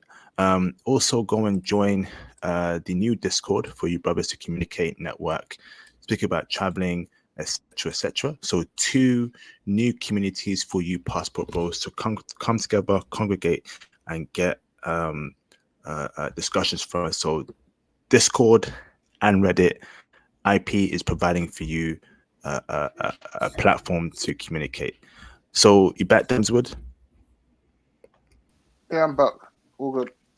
Awesome, brother. So say your last few points, brother, before we end the stream. Another classic live stream. Brother Kellum, thank you for the great intel on Spanish women. Hopefully, bro, you do a Germany live stream. And Brother IP, another classic, bro. I'm definitely going to rewatch this, man. Keep up the great work, big bro. Thank you very much, Mr. Demswood, Superstar Mod. Speak to you very soon, bro. Awesome. In a bit, bro. Take it easy, bro. Mr. Caleb, do you have any closing statements, bro? No, this was a blast, man. Love just talk about my time in Spain. Love what you about too, IP. Making differences in people's lives and empowering people and whatnot. And I love sharing these stories and just letting people know what's out in the world. So, get out there, brothers. Enjoy life, experience life. And put yourself first in the sense that you gotta put yourself out there to learn something and gain some wisdom and insight to life. And that being said, awesome stream, and man, great time. Awesome. I want to say, Caleb, thank you very much for coming on here, brother, and sharing your experience. It was greatly appreciated. I'm sure brothers now know how to navigate out there in those particular cities. And that's what it's all about, sharing information to help brothers navigate in these particular places. So much appreciated, Caleb. Feel free to drop everything anytime you want to, bro. I'm gonna end it in a couple more minutes, brother. So salute, brother, and of course I'll see you very soon, bro. All right, I'll see y'all later. Peace, IP. Peace out, bro. Thank you again, Caleb. Later. You're welcome. Awesome. So that was Caleb there, brothers. Another classic for you, brothers, man. Another classic. If you want to share your travel story on the channel, send me a DM on Instagram. Let's set it up. We got 5 more weeks until the end of the year. I'm gonna keep pushing out content, keep pumping out content for you, brothers, man. We've been doing this for a couple years now, a long time now. Oh wow, hold on. Flipping heck, a long time I've been doing this, brothers. And I sacrificed my free time, a lot of parts of my life to change the lives of many brothers. So one day y'all can change my life in a good way, man. One day I hope that all the good I've done for the brothers will be repaid to me in 100-fold. There are many things I love to do. I love to do this full time. I'd love to have, financial freedom to do this full time, do multiple interviews a day, but I can't do it every day. It's very tough for my body. I have a job as well. So, but I'm gonna keep giving you brothers the content you need, man. As we got 5 more weeks, we got a few more content coming as well in these 5 weeks. I'm just gonna keep pushing content for you brothers, man. I'm gonna keep doing what I do, keep working hard for you brothers. It's tiring, bro. I gotta keep pushing, man. I gotta keep pushing. Brothers need me. Brothers need that help. Brothers need that support. Pardon me. Sorry about that. Yeah, I mean, I teach Python every week. The Python new classes will open up next year. I'm starting planning that at the moment. But I've got brothers who teach at the moment. Phil's doing stuff at AWS. The channel as well. We got the popping as well. So let's keep moving, man. Let's keep moving forward. Always forward. We did Spain, Azerbaijan, and we did Mongolia this week. Mongolia? Was Mongolia? Was it Mongolia? See, I can't. I'm getting old. I'm getting old. Was it Mongolia? Flipping heck, bruv. IP is getting old. So we did Spain, and yeah, Mongolia and Germany, Stuttgart, Germany, bruv. 5 streams this week. 2 new countries. 4 new cities, because that was the first time doing Stuttgart, the first time doing Ulaanbaatar, Mongolia, the first time doing Baku, Azerbaijan, and the first time doing Salamanca, Spain. We've done Barcelona. Germany. I did that a couple years ago. But we've done Berlin, we've done Hamburg, but we've got Stuttgart this week. Classics upon classics for you brothers, man. Show me love. Show me support. Show me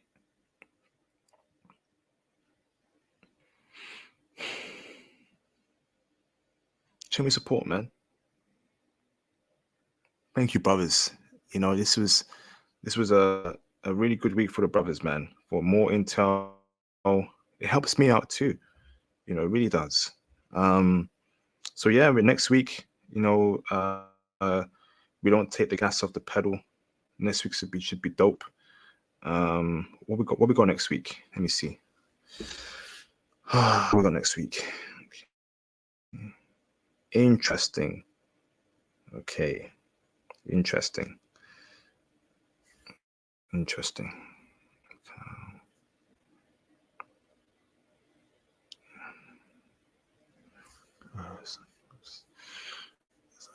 Okay. Awesome. Yeah. Oh. Shout out to Mr. Raphael Taylor for the $2 super chat. Appreciate you, bro, for the support. Much appreciate it, brother. So where's everyone listening in from? Where's everyone what's it called? Chiming in from? Let me know right now, brothers. Where y'all listening from?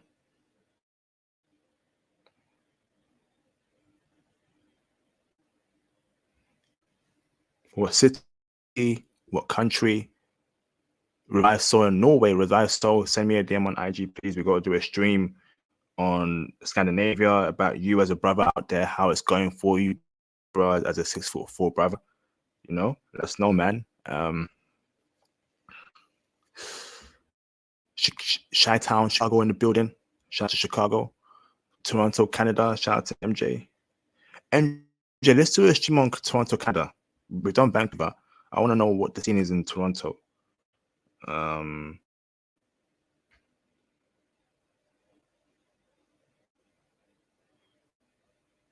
want to know. Herman Irish in London. Shout out to the London brothers. The Mandem in the building. The Mandem. River Soul says it's wild here, brother. What do you mean by it's wild out there in Norway? Are you telling me the woman checking for brothers heavy in Norway? Is it an OD? Because right, like I remember some couple years ago, there's a brother I knew, and he knew a Asian chick from Norway, and you would look at her, right? And what's it called? You would think that she wasn't checking for brothers. But one time, right, there was a house party, right? And she was all over him, kissing him, hugging him. I was like, what's going on here? And this was a Norwegian Asian chick, or half Asian, half white. Straight up dime. So there's potential, man. There's potential. But again, high body count chicks, Scandinavia, we got to put them on that, fun time list. We don't look for a wife there. They're only for bedroom activity. Some women, in my opinion, don't deserve to be wifed up. Some women from certain countries do not deserve to be wifed up. They got high body counts. They're throwing their box around. Yeah, there you go, bruv. I knew it. Yeah. You see? Hey, bro, Revive Soul, are the Asian women in Norway checking for brothers? Revive Soul, are the Asian women in Norway checking for brothers? Let me know right now, bro. Are the Asian women in Norway checking for brothers? Heavy. Break it down for me, bro. Oh, bro, we definitely got to do a stream about Norway, about the Asian chicks there, bro. Without a single doubt, without fail, bruv. Oh. Hey, Revive Soul. Here's my IG, bro. Okay. What do you mean on expert, bro? Bro, you ain't running through chicks there, bro, in Norway? What's going on, bro? Come on, man. You a brother in Norway? You should be getting played there, bro. You're a brother in Norway. There ain't a lot out there. There ain't a lot of brothers out there. The white chicks should be all over you out there in Norway. The Asians, somewhat. What's going on there, bro?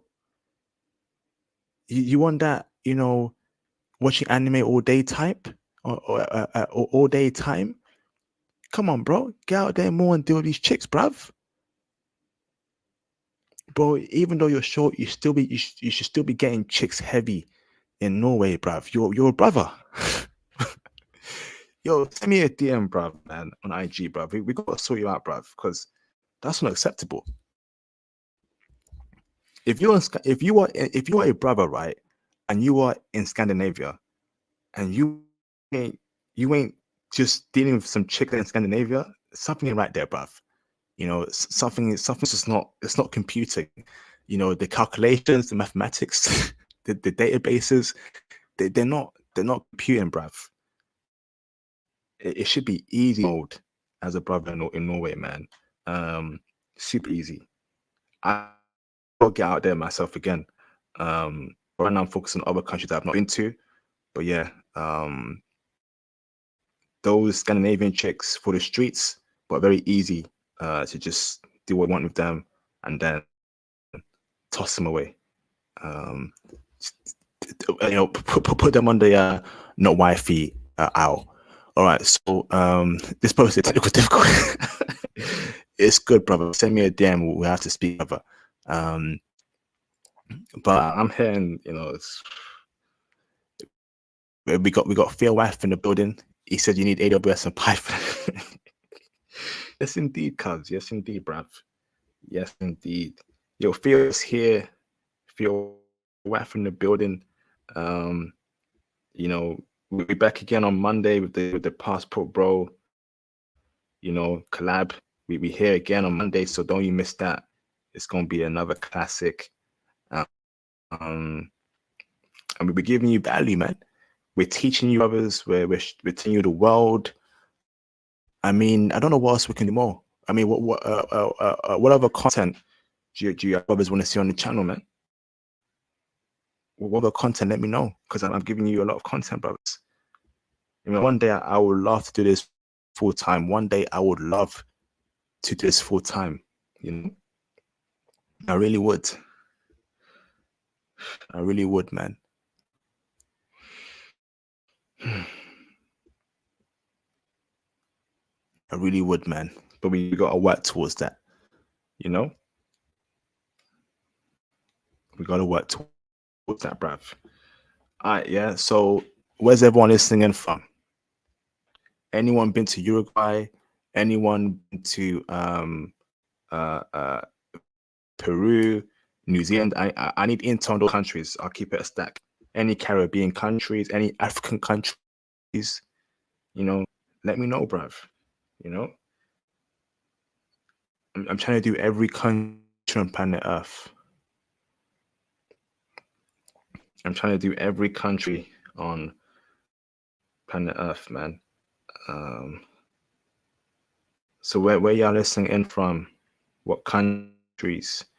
Even Greenland. I'll do a stream on Greenland. Easily. Bitcoin is up 5%.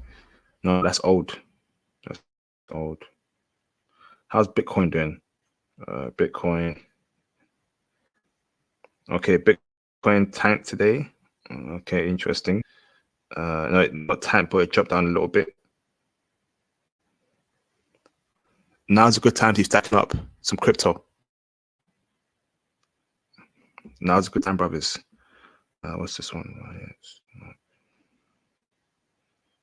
Interesting.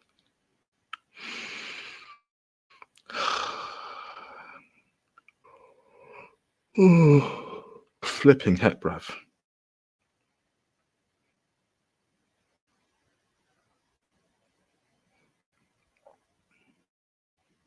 Okay. So great stream. Thank you to our guest. It's a Sunday morning over here. I got a busy Sunday ahead. Man. Mad wealthy chicks in Norway. Did we do a stream on Norway? We did, right? Some international passport, Norway. We did, yeah, we did.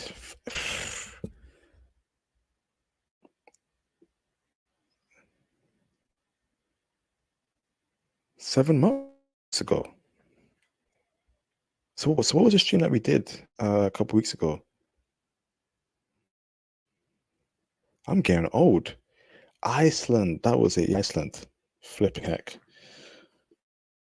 I'm getting old, man. Flipping heck. All right, so yeah, I need some sleep, man. I need some deep sleep. I need a cute half black, half Asian chick next to me, British chick, rubbing my back. I need that, bruv. And you know what? Many years ago, in the 90s, in the 80s, you could get that in America. You can get a cute feminine chick in the 50s, 60s, 70s, rubbing your back, showing you love. Now that's almost impossible to do in America, bruv. It's a shame as to just how horrible things are in the West, man. It really is, and that's why don't have a kid in the West. Don't raise your kids in the West, man. You don't want your son to go through what you're going through, because I know for a fact that my dad did not go through any of the dating difficulties that we brothers are going through in the West. My dad did not go through that. Okay, it was a lot more easier during my dad's time. Now during my time, it's been awful. It's been really awful. And I ain't happy about that, bruv. I do have regrets. I do have things that maybe I should follow up on when I was in the UK in terms of foreign chicks, but I didn't know better. I kept my faith in English women. I'll find me a good English black woman. I'll find me a good English black chick, from my way, and we gonna live happy ever after. But that's a dream and that's a lie they sold to me. That's the dream, that's the lie, the culture sells to you, the black community sells to you. In many cases, our family sells to us. I did a stream a couple years ago, right? And I may do it again as a part 2, right? Where, they tell us, right, just study hard, focus on you in the West, and the woman of your dreams will come your way. Well, I did that, bruv. I did that. I studied hard. I went to school. I kept my head in the books. Where was she, bruv? She wasn't here. She didn't find me. In many cases, right? Like, women were interested in me, and I never indulged in it because I was so focused on getting the grades, man. I was so focused on getting top grades that I missed out on, good women. I remember, right, I had a Ukrainian chick interested in me. I had a Lithuanian chick interested in me. I had a chick from Ivory Coast interested in me.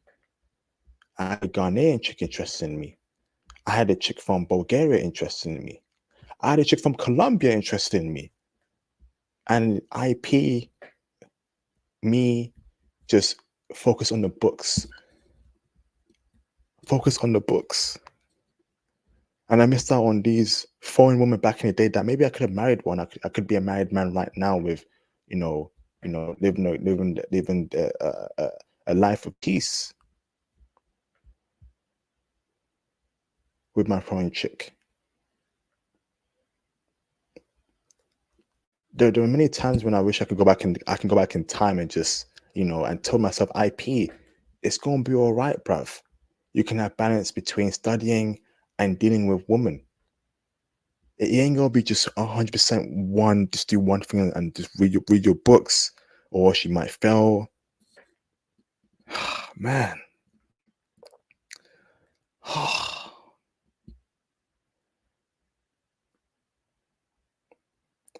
Do not take time for granted, man. Time goes fast. I have a lot of regrets. Bruv. I have a lot of regrets.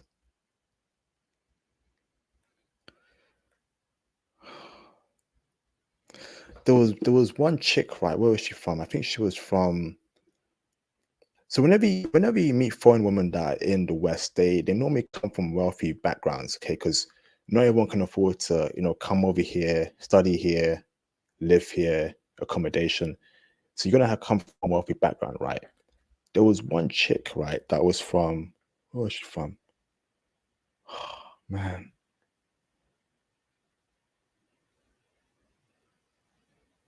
Where was she from? I think it was Colombia. Colombia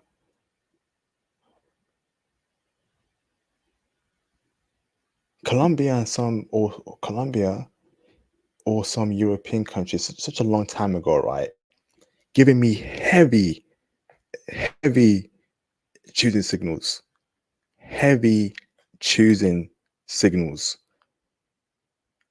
Ask me how my day went, how are you? Always coming to me first, smiling at me. I don't know why I didn't do anything, bruv. I didn't ask her out. I didn't, give her the same energy. It was all about books.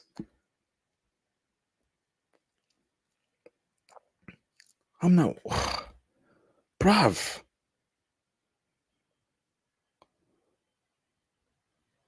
Bruv, how did IP miss out on a dime Colombian chick? She was beautiful. I remember her. Curvy, slim, long black hair. My first ever introduction to a Colombian woman. And I didn't.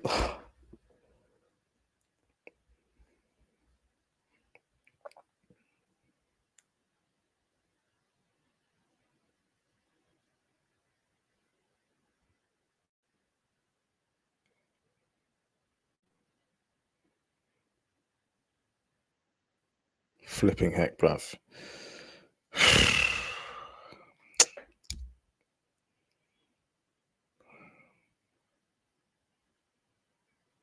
What if? What if?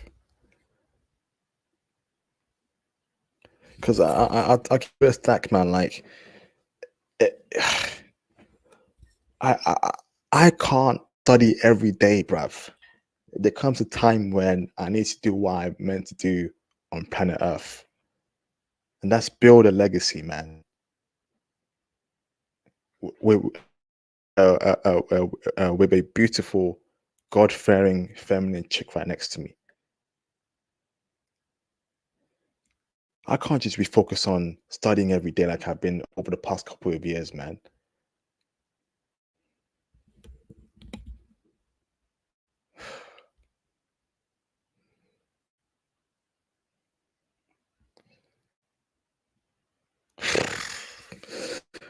Oh, man.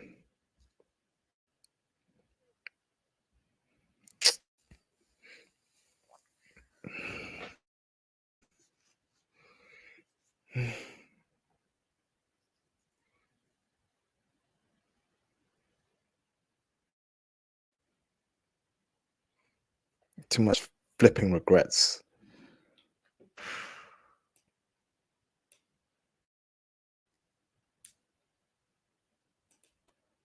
Bruv, there's so, oh my goodness, man. And another chick that was foreign.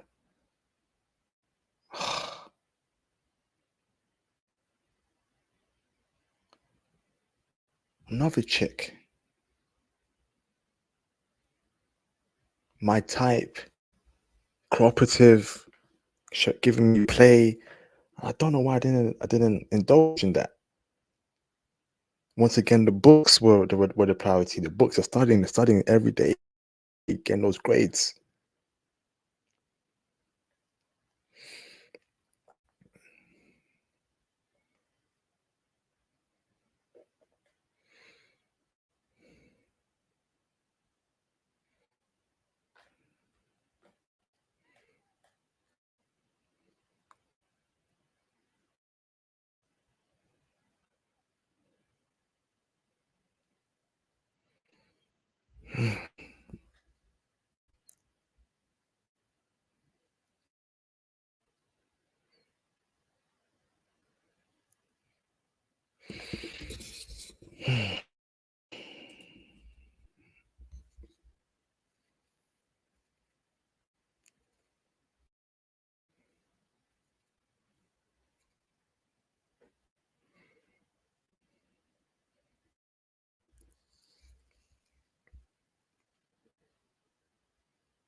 Brothers, man, before I end the stream, always hit when the iron's hot.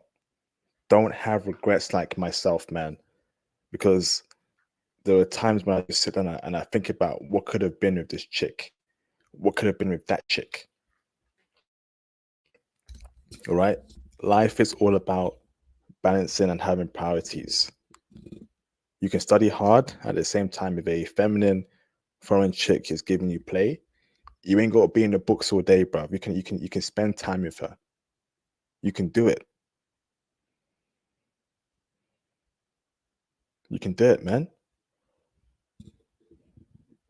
And the people I mentor, right, via the Patreon, I tell them, listen, man, don't make the same mistakes I did with women. Don't go too ham on the studying to the point where you ignore other things. You can still see a woman and you can still be studying for your IT certs.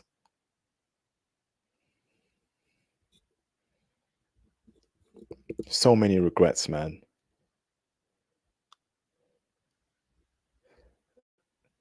I remember a beautiful African chick from Africa giving me love, giving me play, and I didn't indulge. Shout to Mr. Jeremy Sears for the $50 super chat. Jeremy Sears in the building. Thank you, bro, for the support, man. Thank you, bro. Much appreciated for the support. Greetings, IP. Salute, chat. Much appreciated, bro, for the support. Jeremy, where you been? Where you been, Jeremy, bruv? Where you been, bruv? It's been a minute, bro. Jeremy says, OG member. He's been here for a couple of years. Jeremy says, I hope, brother, the time you've been away, you've been improving yourself. You got better opportunities. You're getting paid more. You know, you're the peak of your powers, bro. Welcome back, Jeremy. I hope it's a common thing now. We missed you, bro. We missed you. Jeremy says, J Bones.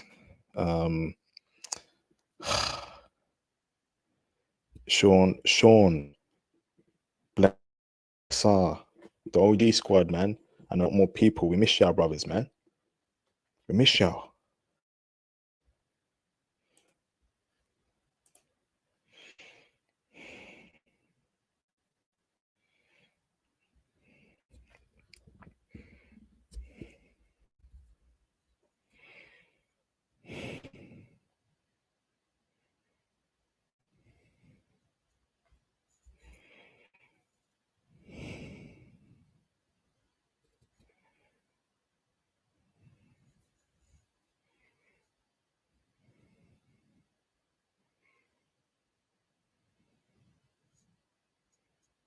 Damn.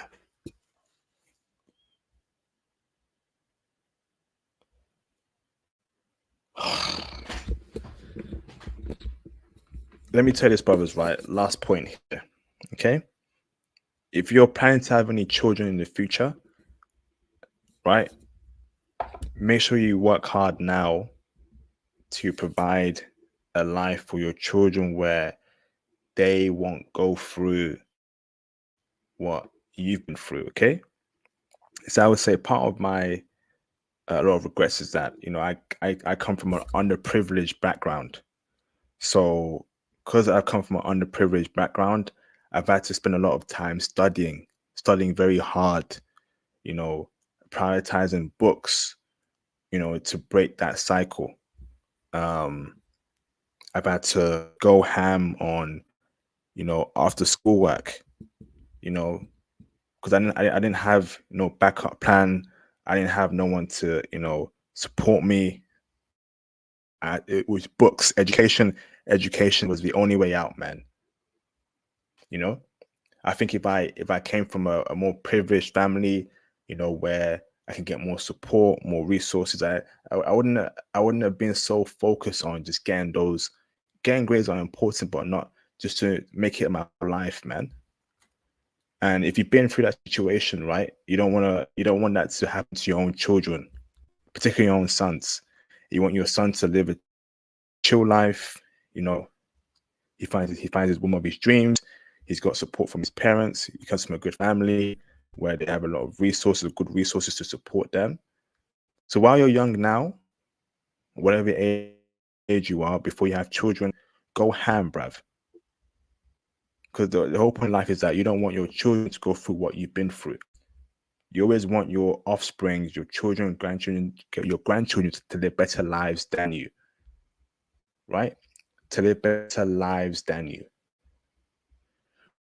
Always wish for the best for people that are going to come up next. The young people, your children, your friends, your family. Always wish the best for people.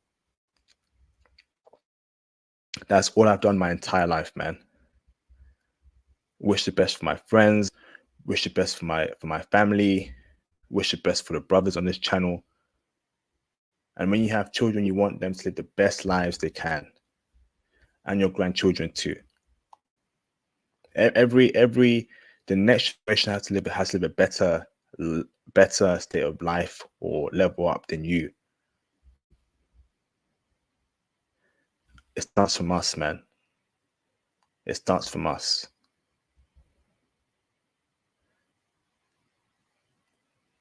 Okay, that's all we can do. So keep pushing, keep working hard, have a plan. Okay, and get that passport. Shout out to Mr. Jeremy Says for the $10 super chat. I appreciate you, bro. The men focused channels I watch are the same things you do now. When I first started watching a few years ago, they didn't agree. Yes, indeed, they were all telling IP's crazy, blah blah blah. Who are these passport dudes? Now they're saying the same thing you are, and about traveling the world. Facts, bro.